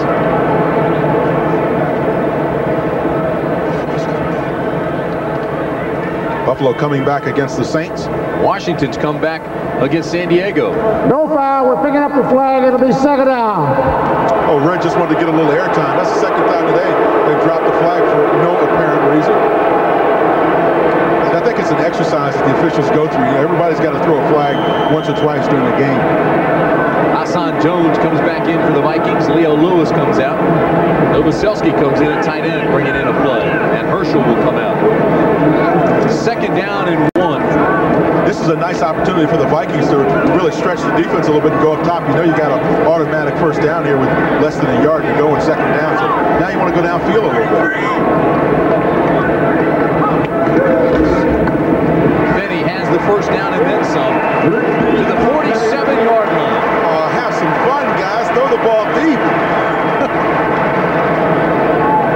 Bruce on the tackle. That's a Viking first down. Here's Bob Snelka, the offensive coordinator, standing behind Gannon, number 16 over there. And Bob's been, you know, he's taking a little heat this year for his conservative calling of plays. But when you look at what he's been able to do with some of the tools that he's got, you would think that the Vikings would put more points on the board than they do. Not only that, but they're 28th in running, stopping the run. Going up top, Andre Bruce with the interception at the 25. Well, that's why they don't throw more often.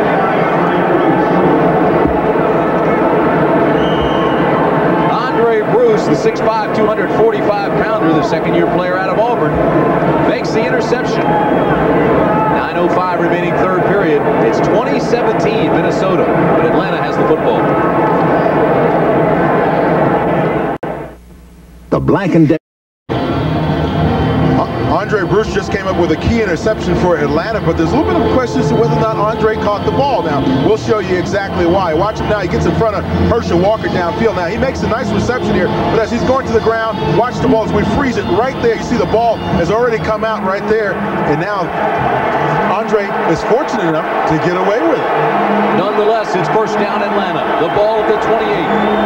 They trail by 3. 9:05 remaining first period. And this is Keith Jones with a big hole and a first down.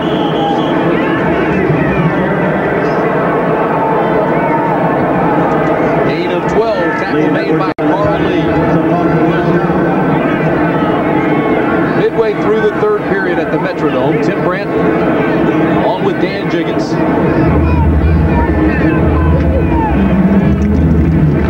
Keith Jones goes out. Gene Lang comes in as a running back for Atlanta.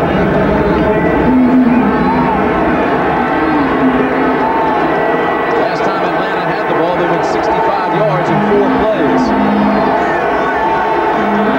See Miller checking off, getting into his audibles now. Backside pressure, ball's loose. Picked up by Millard. Touchdown, Vikings.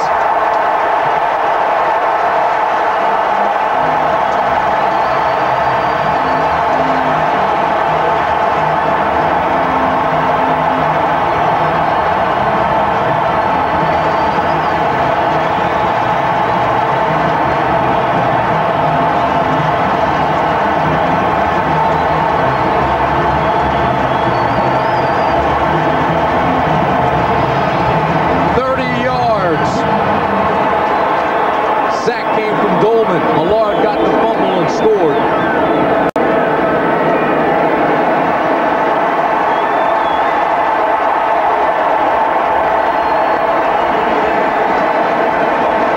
Carlos for the extra point. And the Metrodome has erupted.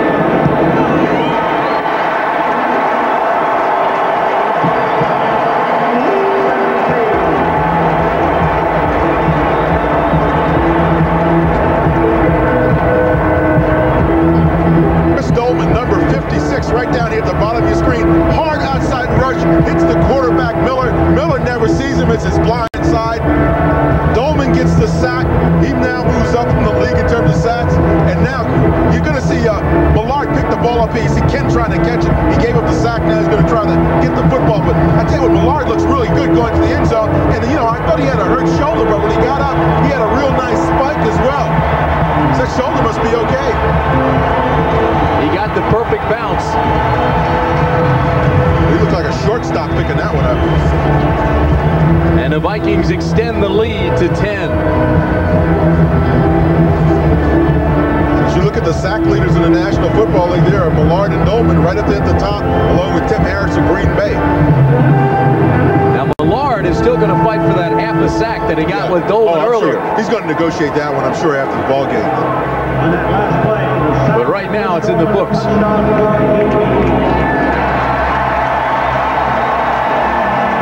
minutes, 6 seconds remain, third period.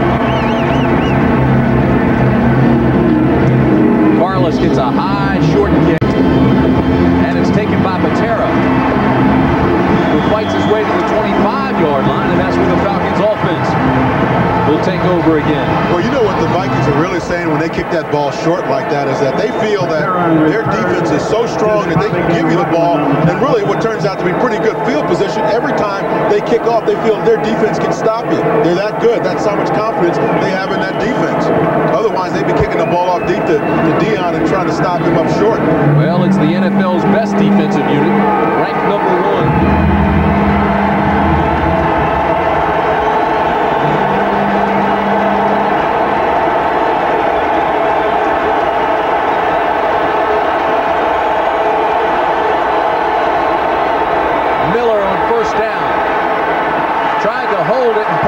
And couldn't.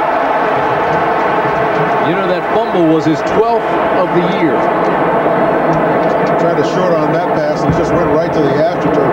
Closest guy to it was Bob Wagner, the umpire. Bob got out of the way. He says, I don't want any part of it. It'll be second down and 10. There's DJ Dozier. It looks like they're working on that knee once again. Vikings said they are not sure if he can return, but he had operations on those knees in previous seasons. He's taking the tape off, so I doubt if he will. Ball's loose, incomplete. Dolman's trying to take care of his guy, Millard. He wants him to score again. He tips the ball up, and Millard didn't see it. Chris is going, hey, man, you're going to have a second touchdown here. What are you doing, Keith? It's the ultimate setup. What a rush by Chris Dolman. They just stuck his arm up there and slapped the ball down. He's a heck of a basketball player. You saw it in that situation where he has that hand-eye coordination. We said before, Floyd Peters, defensive coordinator of the Vikings, said he is the best athlete he's ever coached on defense.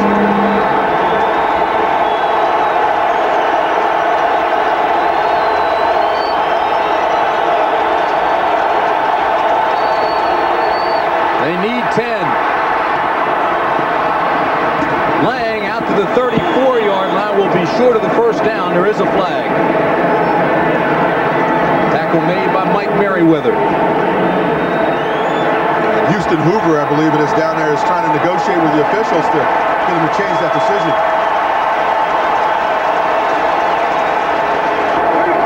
Holding, number 69 on the offense, still third down. First penalty against Atlanta this afternoon. Houston Hoover, offensive tackle for the Atlanta Falcons, has been doing a pretty good job over there. Now Noga keeping him pretty quiet.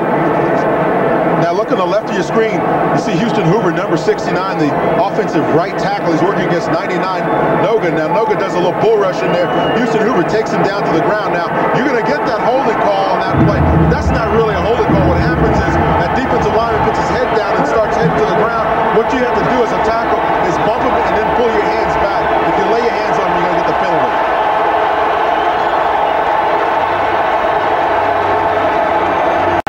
Third down and 20. Miller goes deep and overthrows Dixon.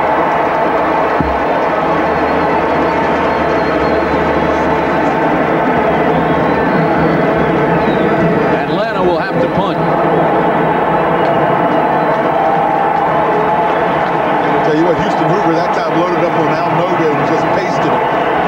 tried to jump up in the air, and he just slammed him to the turf. Watch him up at the top of your screen. Watch number 69 working against 99 now. Grant, you saw that shot right there. It just popped him right back down to the ground. And the big guy was coming again. Dolman from the backside. Full Heg standing at the goal line. And he gets off a beauty. This is Lewis.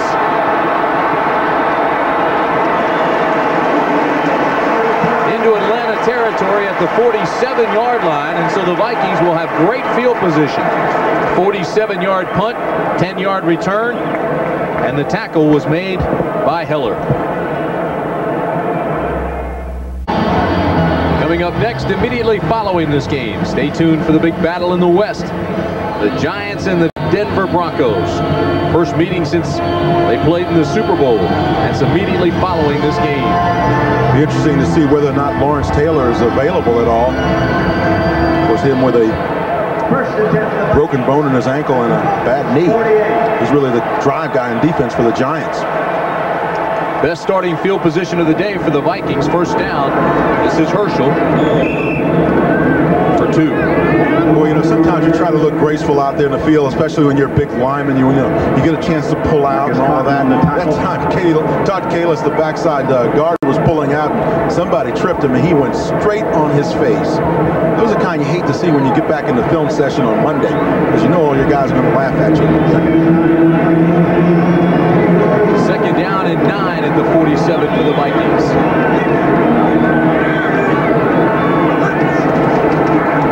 Backside pressure by Bruce. Wilson gets out of there and carries it out to the 42-yard line. It won't be enough for the first. Marcus Cotton made the tackle, but the pressure came from Bruce. Now, one of the things Andre Bruce is going to learn about rushing the passer in the National Football League, he's up at the top of your screen, number 93 for the Falcons. One of the things he's going to learn is when he gets in that position to work against a guy like Zimmerman, who's a big, strong, all-pro tackle, right there, that's the position now where he wants to head in towards the quarterback because he wants to shut down that quarterback from coming back outside like Wilson was able to do there, drift outside and then head upfield. He'll learn to get another secondary move after he's made his major move. Third down and 4 for Minnesota. The inside give to Finney, big hole. Breaks a tackle to the 25, to the 17-yard line.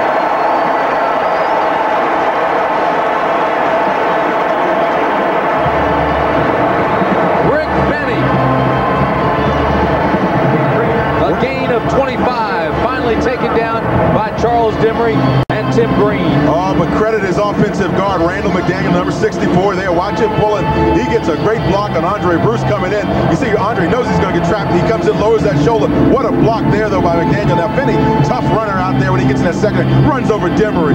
Now, who else is going to run? Oh, Green. Okay, I'll take you about 3 or 4 yards, too. Then I have some fun down there later on with Robert Moore. But that was the guy that sprung him. At the 16.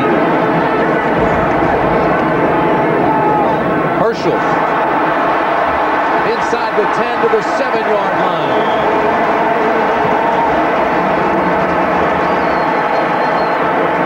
Gordon with the tackle.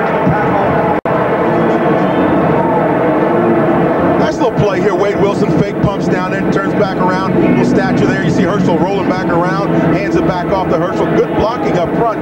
Key guy there is Irwin on his block. Maintains it and allows Herschel to tuck around that corner. Falcons need a big play here.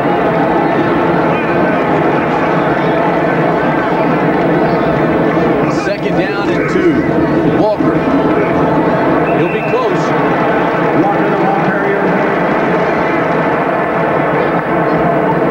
Casillas on the tackle.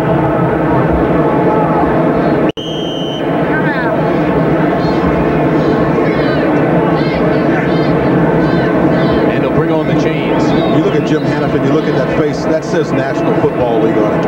I mean, that's got to be the official face of the National Football League. This guy's seen all the wars, and one of the better coaches in the National Football League. And I think when you look at guys like him, they're so consistent at coaching those offensive lines, and he's a guy you absolutely want to have on your staff. First down, Minnesota. Now, if you're the Minnesota Vikings, Tim, what do you start thinking about doing offensively? I think you want to send out your wide receivers, start running some pick plays down there in that end zone and see if you can spring somebody open, especially on first down. Let's give it a shot. Let's see if we can go to one of our wideouts. Falcons need to put their finger in the dike. They haven't been able to stop the Vikings on this drive.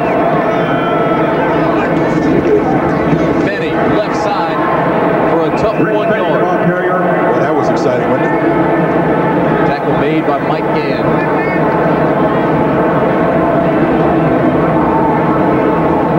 It'll be second and goal from the 4. Rick Finney, 83 yards rushing on the day. That's his best ever in the National Football League.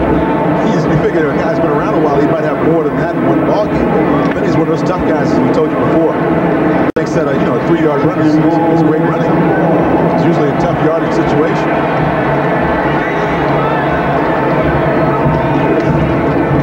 Benny, this time he loses a couple of yards. Great penetration by Mike Gann. Mike Gann on the tackle. Mike Gann was one of those guys that said, we have nothing to lose in this game. Now watch 76. Gann, you can see him spring out from inside, run a little twist up there in the front of that defensive line for the Falcons. And Gann comes in and makes a nice stop on Finney. He referred back to Jim Hanifin's speech last week and said that was a real key and motivating factor for him and the rest of that defense. Hanifin really got him pumped up, got the fire stoked up, and they played well against San Francisco. They haven't played too badly today either. Third and goal. Lewis and Carter to the bottom of the screen. Pressure comes to the backside from Wilson. And Marcus Cotton takes him down. Yeah, real exciting offense by the Vikings. You have 2 plunges and now you try to throw a third down. That's the thing I think that the Vikings have to do to make an adjustment, become a better football team, is be creative down here. Now the pressure, Marcus Cotton, you see right in the middle of your screen, 51, rushing against Tim Irwin, comes all the way around that backside and chases down Wade Wilson. Of course, everybody that's watching the ball game knew that the Vikings had to pass in that situation. So Carlos comes on after the third sack on Wilson, and it'll be a 26-yard attempt for Carlos. The holder is Bucky Scribner. And the center is Chris Foote. The field goal is good from 26 yards, and the Vikings extend their lead 30-17.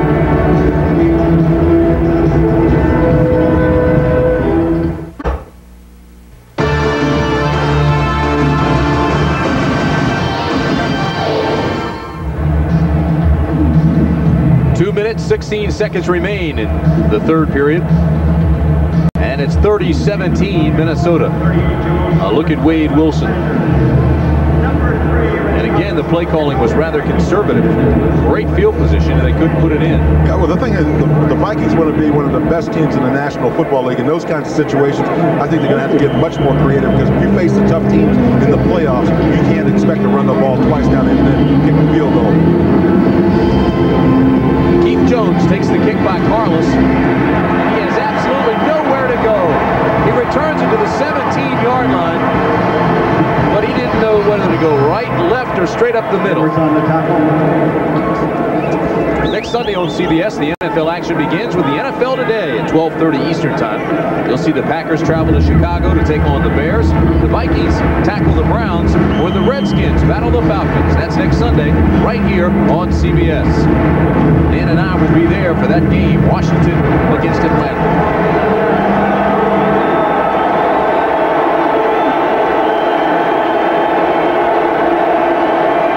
First down at the 17. Gets about 3.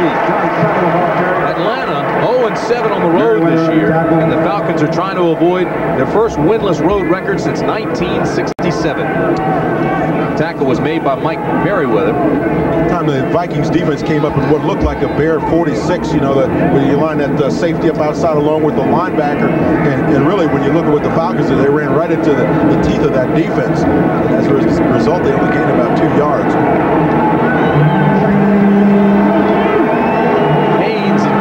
To the bottom of the screen. It's second down and 8. The ball at the 19. Again, there's backside pressure. Again, the ball's loose. Touchdown, Vikings. Chris Coleman with the backside pressure, and Newton got the touchdown.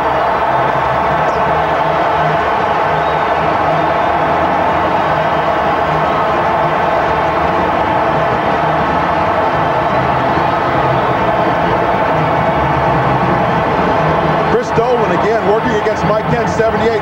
Dolman's been putting pressure on Miller all day long. This time he gets him in the back again. It almost looks like Miller tried to bounce the ball back to Ken when he got slammed in the back. Now Newton picks the ball up and takes it on in for the touchdown. But Dolman was injured on the play. He came off the field holding his back and it looked like he might have gotten a rib shot. But Tim Newton now scores on a fumble recovery just like Keith Millard did earlier in the ball game, and all because of Chris Dolman. Carlos adds another one. Tim Newton called the freezer. Chris Dolman, they call him tough. And this one's getting out of hand. A minute 17 remaining third period, and it's now 37-17. Dolman's kind of a loner on this team. You know, he's viewed at least that way, and you see him holding that back now. It looks like he might have gotten hit down in his kidney area. When he came off the field after he made that great sack, he was still holding his back, and it looked like he was in some pain. Vikings lead the league and have a club record in sacks. The NFL record is 72 sacks, 1984 by Chicago, and that all points to Floyd Peters. What a job he's done with this defense. Floyd Peters, as I said at the top of this game, will soon be a head coach in the National Football League.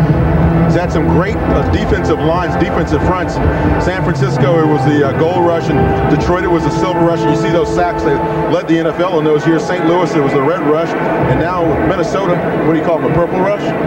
Anything you want to. They're big, and strong, and fast. Will he be a head coach? I think somebody's got to look at it. They're looking for coaches that understand how to dominate one side of the ball and really control the defense, and he's the guy. Carlos has a high kick, and it goes out of bounds at the 20-yard line. And the Vikings are wondering if the ball indeed went out of bounds. They thought that Carlos got a little body English on the thing and bounced it back. It was close, but it hit on the line. And so they throw the flag. I thought they outlawed square grooves. Isn't that what you use, those square groove clubs to get it to bounce back? 58,116. You know, Dolman's been responsible for all 3 Minnesota sacks that led to touchdowns. Chris Dolman is clearly one of the best defensive linemen in the National Football League. And I think when you look at his attitude, he said there's no question about it. He's going to try the free agency market now. He says because he hasn't gotten paid like he thinks he should up here in Minnesota, so free agency for him is a given. He's going to test the market. I'm sure there's going to be a lot of people interested. Well, the Falcons have to scramble now. This is Gene Lang off the right side, and that's not the kind of plays that are going to get them on the scoreboard quickly. No, but it's the kind that keeps your quarterback in the game. Every time they drop back to pass now, it seems like Chris Dolman is on Chris Miller like a cheap suit. Lang, 5'10", 210-pounder. Goes out of the ball game, and Keith Jones comes back in for the Falcons. It'll be second down, and call it 6. You see the time remaining in the third period.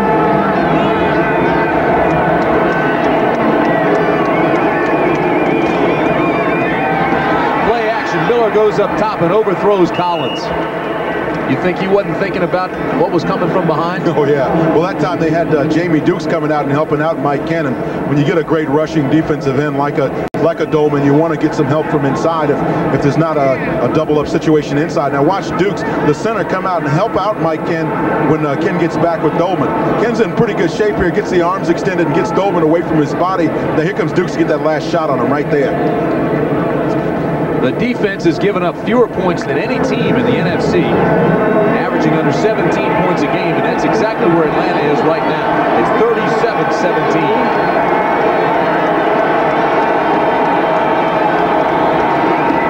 Third down and 6. Dixon's in a whole lot of trouble. And again, it's Chris Dolman.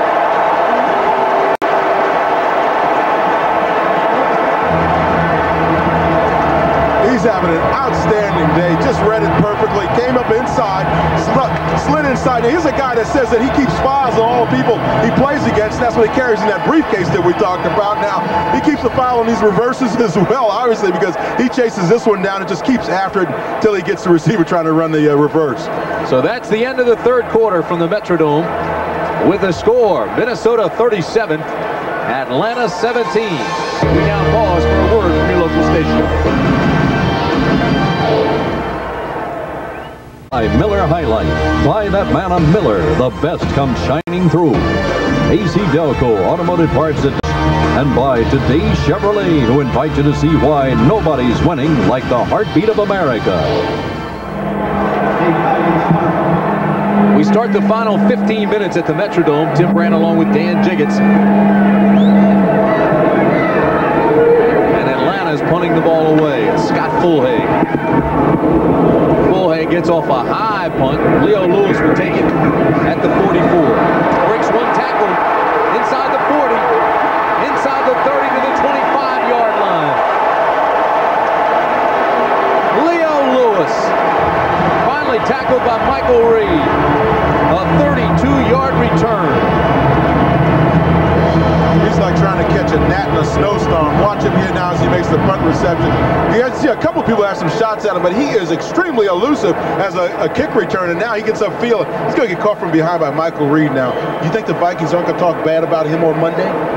Just that linebacker catching you, wide receiver. You know, Atlanta scored on the first drive of the second half to cut the lead to 20-17. After that, it was a fumble, Minnesota touchdown, a punt, fumble, Minnesota touchdown, and a punt.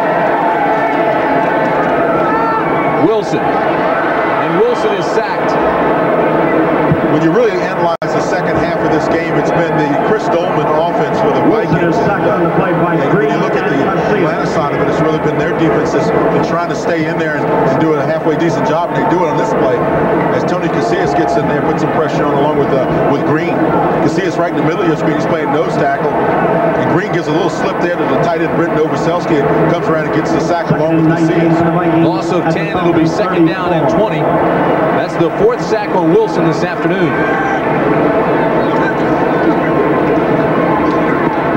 Wilson drills this one across the middle, and it's complete to Jordan. Inside the 10 to the 8-yard line. Let me see him out there for Jordan, tight end. Catch him in zone, run the seams, let your tight end slip up in there. Watch the linebackers as they get back in their drops. Now you see them dropping back, heading to their zones, but hey, the tight end has already beat you now. No play action in there really freezes those linebackers up inside. Jordan's third catch of the afternoon, 25-yard gain. It'll be first down and goal at the 9, Vikings.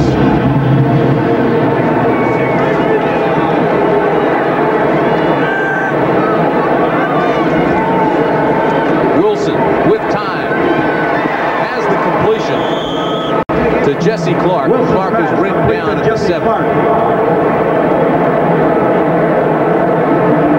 Tackle made by John Brady. Jesse Clark, much travel, was in Phoenix earlier. Said he had to feel like he landed in paradise coming up here and getting on the playoff team, getting out of that Phoenix situation, which was going from bad to worse. The firing of Gene Stallings, all that's going on as a result of that. A public relations nightmare in Phoenix. Second down and goal from the 7. Wilson throws, and the whistle blows it dead. Incomplete.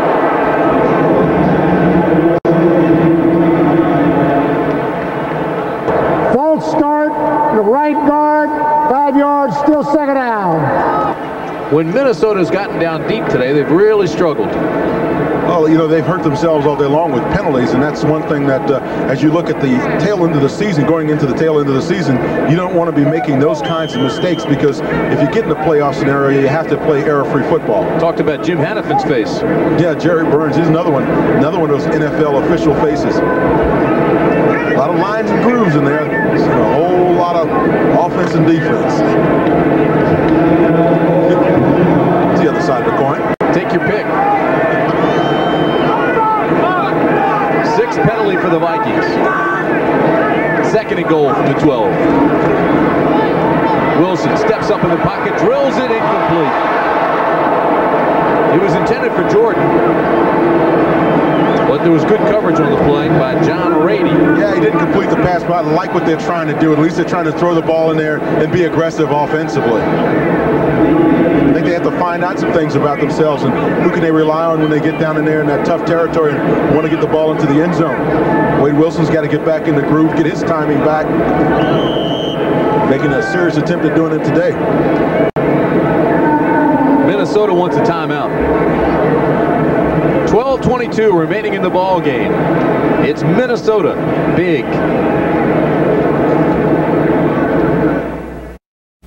This NFL game summary is sponsored by Levi's 506 jeans. Cut a little fuller in the thigh for extra comfort.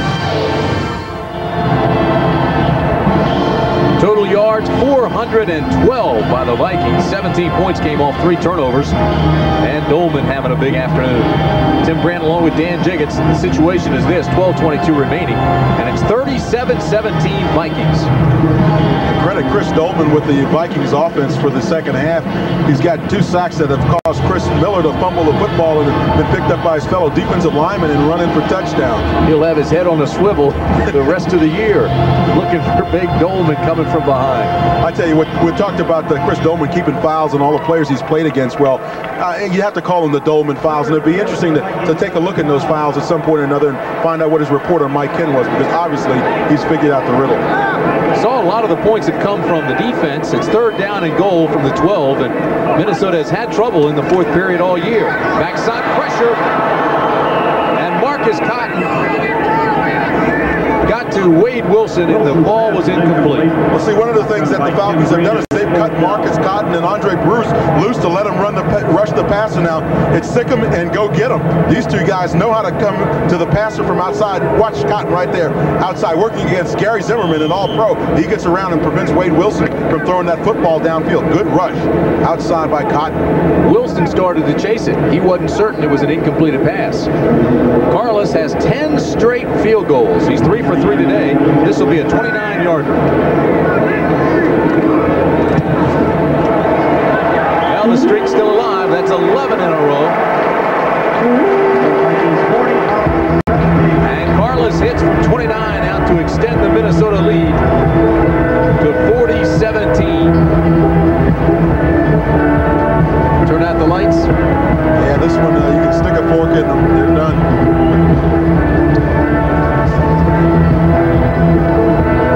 The Metrodome is jammed on a blustery cold day in Minnesota, but inside the Metrodome, it's delightful.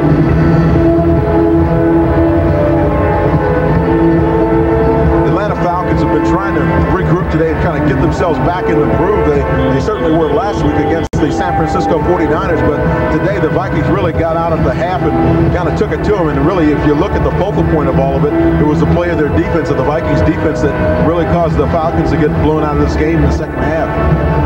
Tim Brandt and Dan Jiggets with you, and this first half had everything. Onside kicks, halfback option passes. It had virtually everything. Magical catches, AC getting caught from behind by Deion Sanders, all kinds of things happened. Then Atlanta scored first in the second half. It was 2017 Minnesota, but since then the defense took over. Chris Dolman has put on a show, a clinic, 2 fumbles knocked loose from Miller, picked up and scored. Newton got 1, Millard got 1, and it's 40-17 Vikings. Again, Carlos kicks high and away from Deion Sanders. This is Keith Jones. Jones breaks a couple of tackles and stretches across the 30 to the 32-yard line. The tackle was made by Brad Edwards. Well, we got 12:04 remaining in this ball game and 2 weeks remaining in the season after this one. Vikings will take the rest of the year off, regroup, try to find a coach. They broke ground in November for a new stadium, and they're building that. It should be ready in 2 years as Hugh Millen comes into the ball game, replacing Chris Miller. He's a 2-year veteran out of Washington. 1 touchdown, 2 interceptions for the year.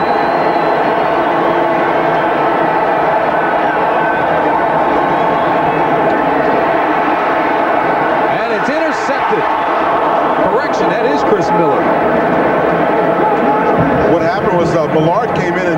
nice rush and forced Chris Miller to unload the football. And Mike Merriweather has an interception. He's one of those big money guys that we talked about at the top of the show. He's one of those guys that has to make the plays, and he has this interception right in his hands. Look at Millard and Dolman coming around it. You think that isn't scary? Oh boy, Chris Miller got a body slam there. And now Merriweather, 57, comes up, and this ball is really, it hits off the head of Clark, and now it bounces up. Merriweather has it, and just simply drops it. It'll bring up 2nd down and 10, the ball at the 32.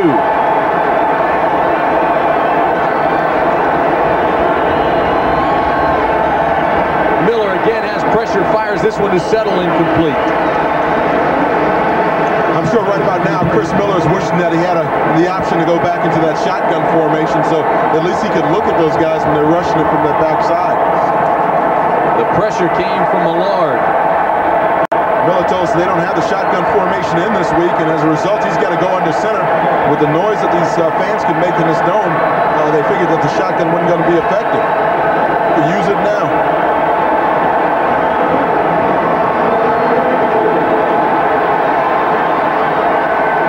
Miller has missed his last 6 passes. Settle, left side, to the 40-yard line. Keith Millard makes the stop. John Settle, ball carrier. On the tackle. We talked to Keith Millard yesterday at practice. We thought that he was in real tough shape because he got in treatment. He was kind of like an old injured bear, you know, when you see one where they got a paw that's hurting or something, just rumbling and growling, and all of a sudden he comes out today and he is on fire along with Chris Dolman. Full Haig will be punting to Leo Lewis.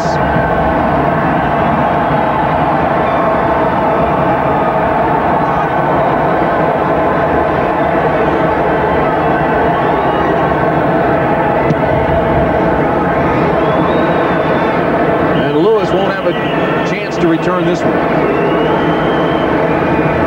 A 27-yard punt. We've got 11 minutes and 2 seconds remaining in the ball game.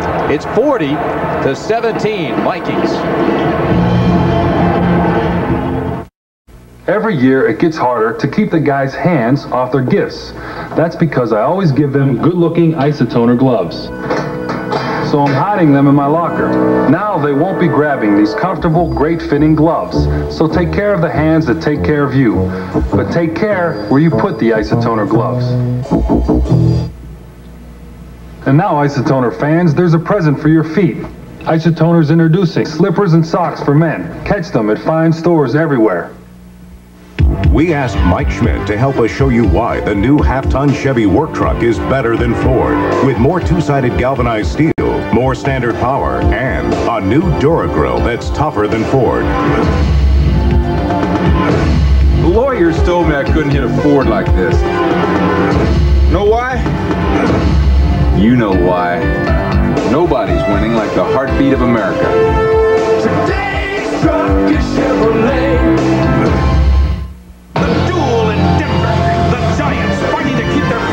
Alive, battled the AFC West champion Broncos, an interconference clash of titans today. This is the way it looks in the NFC East. Philadelphia on top, tied with the Giants at 9-4, Washington at 7-6. Philadelphia has beaten the Giants both times this year that they've met. Right now they're beating the Dallas Cowboys 20-10 in Philadelphia. Of course, they have beaten Dallas previously in the Bounty Bowl 1.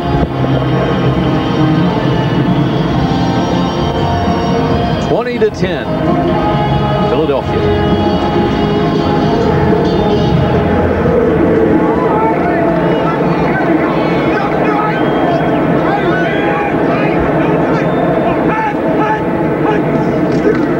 On first down, the Vikings go straight ahead. Fenny has nowhere to run. Tackle made by Jesse Tuggle.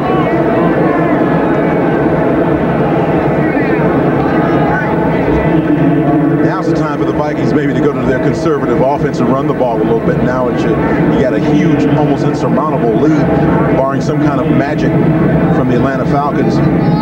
just run the clock out, keep things going, and look forward to next week.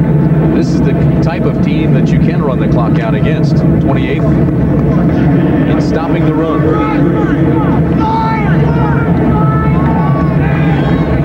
Second down and 10, Vikes.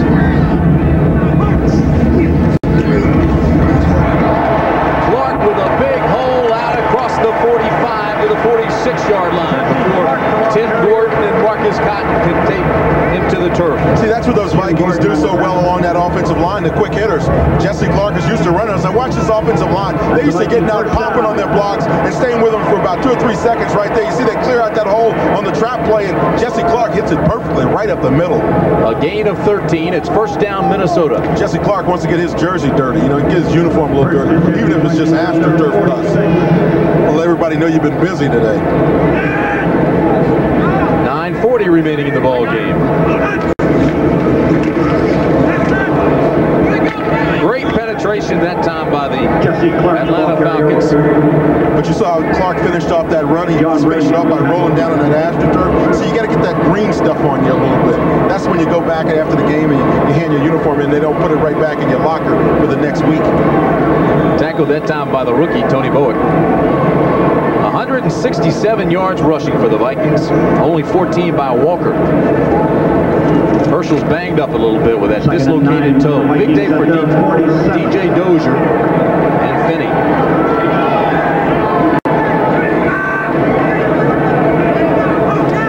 Second down and 9. This is Finney. To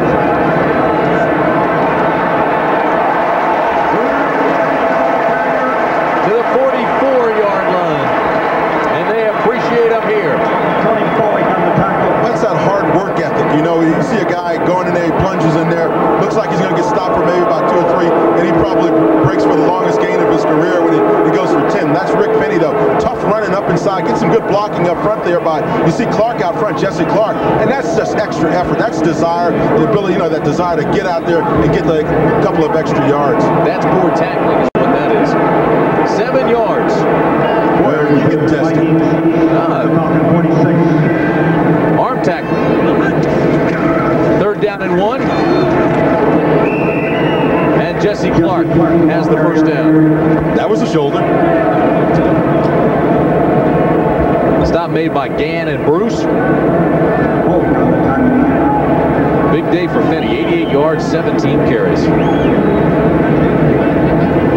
This man is trying to make sure that he establishes himself in that backfield for the Vikings. He recognizes that this is going to be a key opportunity for him with Herschel Walker having a dislocated toe and, of course, DJ Dozier out with a knee. Jesse Clark arrives right on time.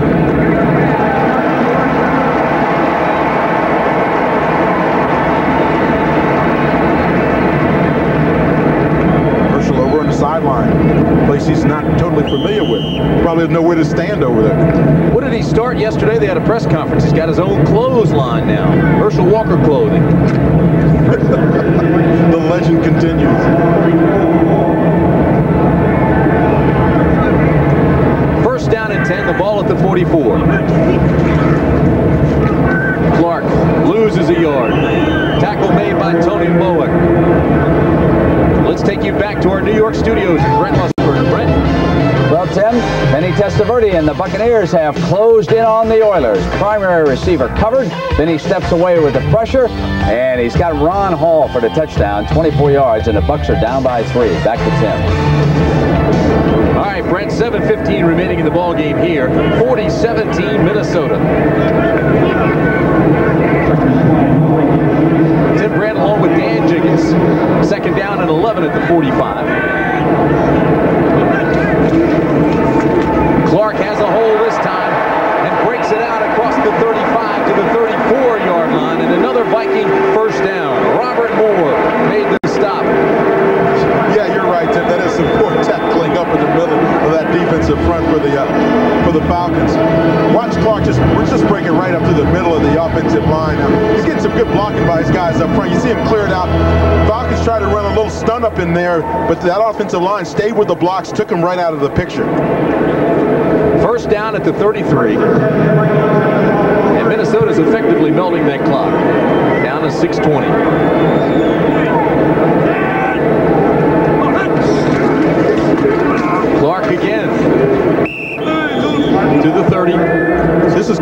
mercy drive. See, when you get in, you're blowing somebody out late in the game, and you don't want to make it look real clock. Have a little mercy on the other guys. Thought you were going to tell me you sit back in admiration of the guy who's running so well and just say, mercy. 2nd down and 7 at the 30. 2nd and 7 for the Vikings and the Falcons. Can't tell which one's winning. That's right. Who's ahead?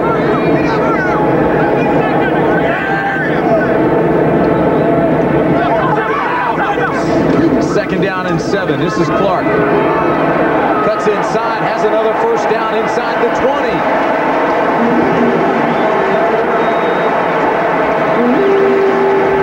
For so many years, Jerry Burns was an offensive coordinator, and I think he has a special feeling for the running game because for so many years Minnesota did that successfully. As a matter of fact, when you look at what Burns has done, he's coached at a lot of different places and been to a lot of different, made a lot of different stops along the way.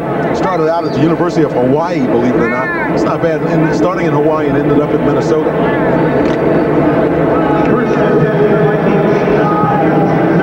You saw the numbers on Jesse Clark, and this has to be fun for him. The Vikings now over 200 yards rushing. Here he is again. Inside the 10 to the 5-yard line. Deion Sanders finally made the tackle. But this drive has been Jesse Clark, and Jesse Clark. Jesse Clark looks like new money. He pulls her around the corner here. He never saw O's like this when he's playing with the Cardinals now. Look at him. Gets out around that corner. Now watch him try to punish a couple of defensive backs.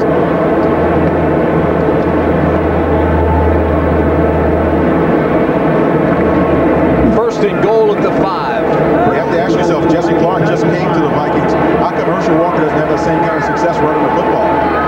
Well, he did his first game. But since then, it's gone down. Good point. Clark inside the 5 to the 4. Jesse Clark, the ball carrier. Marcus Cotton made the stop. Wade Wilson is the Travelers NFL Man of the Year nominee for the Minnesota Vikings. A $1,000 contribution in Wade's name is being made by Mike Gann slow getting up. American Diving Association. It's a little bit of a, fortitude check for the Falcons. You get down in tough situations like this. You want to find out who the real soldiers are, who's going to stay with you, who's going to stay out there and, and give it the very last shot.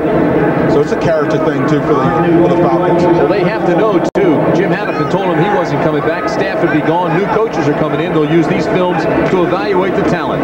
Clark inside to the 2-yard line. John Rady wants to be around. He made the stop on that play. And he did it rather emphatically. Rady, one of those inside linebackers for the Falcons. Watch him, number 59, right at the bottom of your screen, come up and make the stop on Jesse Clark. No blocking in there to speak of on him, and he just meets him at the pass. And you see that head buckle back. That's when you know that was a hard hit at the line of scrimmage. So it'll be 3rd down and goal at the 2. And the clock is now at 2:35.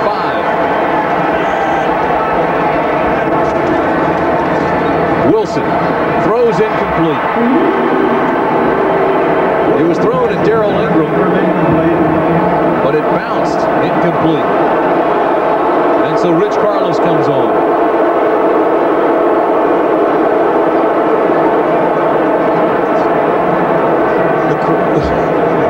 The crowd's booing here at the Metrodome because they wanted to see the Vikings score a touchdown and really post some great numbers for this game, but it's the Vikings head coach and offensive coordinator saying, look, let's just go and kick the field goal, make it 43.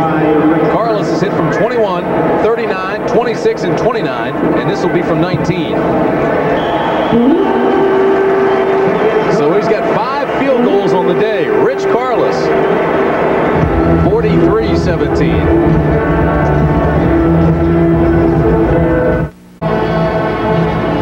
5 field goals by Rich Carlos. He now has 23 straight points, and it's 43-17.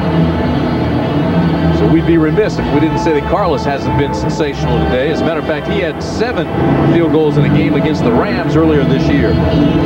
See Minnesota's numbers inside the 20, 2 TDs and 5 field goals. As I was saying before, when you go into the playoff hunt, you want to have that reverse. You want to have 5 touchdowns and maybe 2 field goals. Carlos again kicks it short. Sanders will have a chance to return this one.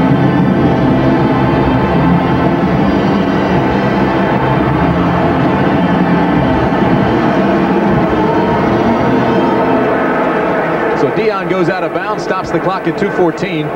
It's a 99-yard horizontal return. And it nets 9 total. Next Saturday, CBS Sports action begins with the NFL football as the Cowboys visit the Giants at the Meadowlands. It all begins with NFL Today at a special time, 12 noon Eastern. Then the road to the Final Four begins as the season premiere of NCAA basketball gets underway on CBS. The Paul Blue Demons travel to Chapel Hill to take on the North Carolina Tar Heels live at 3:45 Eastern Time. That's all next Saturday, right here on CBS. Hugh Millen now the quarterback. Straight ahead they go to Keith Jones. Jones gets a couple. And that will take us to the 2-minute warning.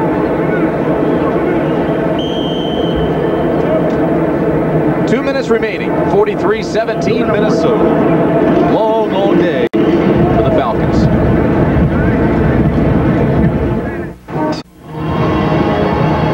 Tonight on CBS, 60 Minutes goes past the barbed wire and the guard dogs to visit a place none of us ever imagined we'd see. A Russian labor camp for political prisoners.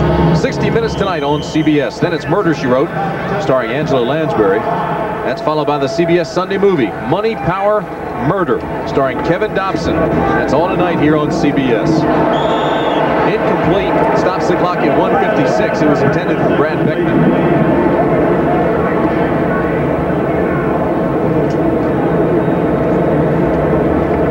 Kansas City still leading Green Bay, 21-3. Detroit over Chicago.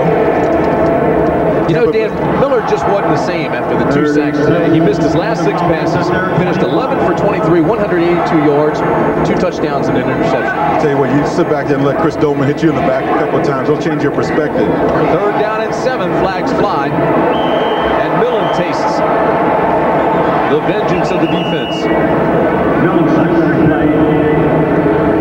Keith Millard got the lick.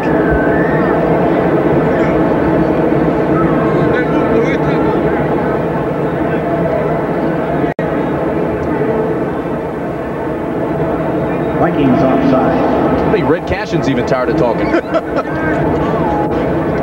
Here he goes. Offside. Defense, still 3rd down. Hey. Red Cashin said it was somebody, I think it might have been Keith Millard. You see, he jumps off, he gets a little bit of a quick start there, and he just going to finish it off by hitting the quarterback, Hugh Millen. He says, hey, if I get back there, I'm going to hit you. He thought he was a mirage. He said, wait a minute, I wasn't offsides. No, that was just quick off the ball. 3rd down and 2 at the 30. I think that injury's made him meaner. Millen throws, has the completion to Jones. Jones to the 43-yard line. Millen's pass. I tell you one thing, though, it's interesting to watch a guy like a Millard, late in the game like this when, really the whole situation is well at hand. And you see him going just as hard at the end of the ball game as he did on the first play of the game. That's a true professional. That's the first down for Atlanta since the early in the 3rd period. Look at those eyes on Keith Millard. This guy is serious about what he's doing out there. If you're going to go out there to block him, you better bring a lunch bucket and get ready for a whole day's work because he's going to make you go after it. That's some combination on that right side with Millard and Dolman. Look at this. He just come in droves. This time it's Noga. I think that might be 10.5 sacks on the year for him. Will they be able to keep this defense together? Boy, I tell you what they're going to have to try, and one of the things that's really going to be difficult for them is to sign Chris Dolman. He told us before that he said free agency is already a consideration. He's going to try the free agent market, so Minnesota's going to have to come up with the dollars to keep him here. 5th sack for the Vikings today. They now have 63 for the year, so they get closer to that record of 72. Millen, quick set, throws underneath, and has the completion to Jones. Millen's pass complete to Keith Jones. You know, if you're down on that line and you're blocking against a guy like Millard, you got to be asking him at some point or another, hey, Chris, Keith, you think you can take it easy on me a little bit here? I mean, come on, calm down a little bit. I don't think he hears him though. Coordinating producer of the NFL on CBS, Charles H. Milton III. Today's game produced by Richard Zions. Today's game directed by Mike Arnold. And the executive producer of CBS Sports is Ted Shaker. 3rd down and 11. Millen drills it to the right side and has it complete to Haynes. And that stops the clock with 5 seconds.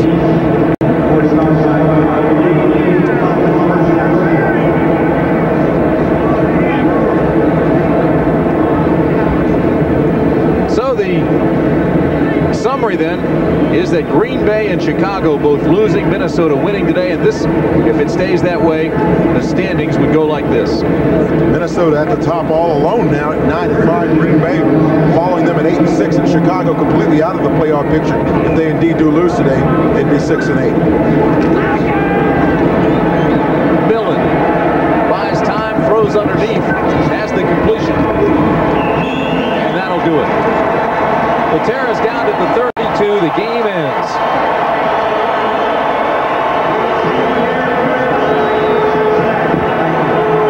So Jim Hannafin then goes 0-2 as the interim head coach. Atlanta Falcons now go 3-11. Minnesota moves to 9-5. So for Dan Jiggets, I'm Tim Brandt saying so long from the Metrodome in Minneapolis, Minnesota. With a final score once again, Minnesota 43, Atlanta 17. Stay tuned for the second game of our doubleheader. The Giants travel to Denver to take on the Broncos. You've been watching CBS Sports coverage of